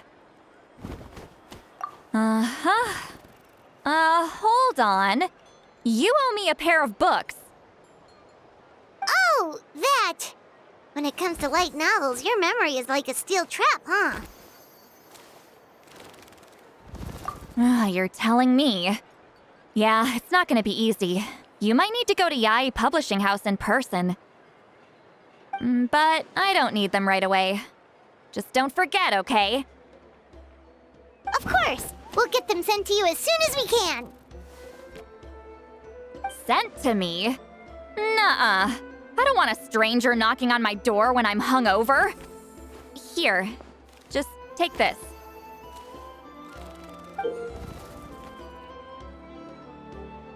And this is? The key to my house. Don't bother knocking next time. You'll disturb my sleep.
All right.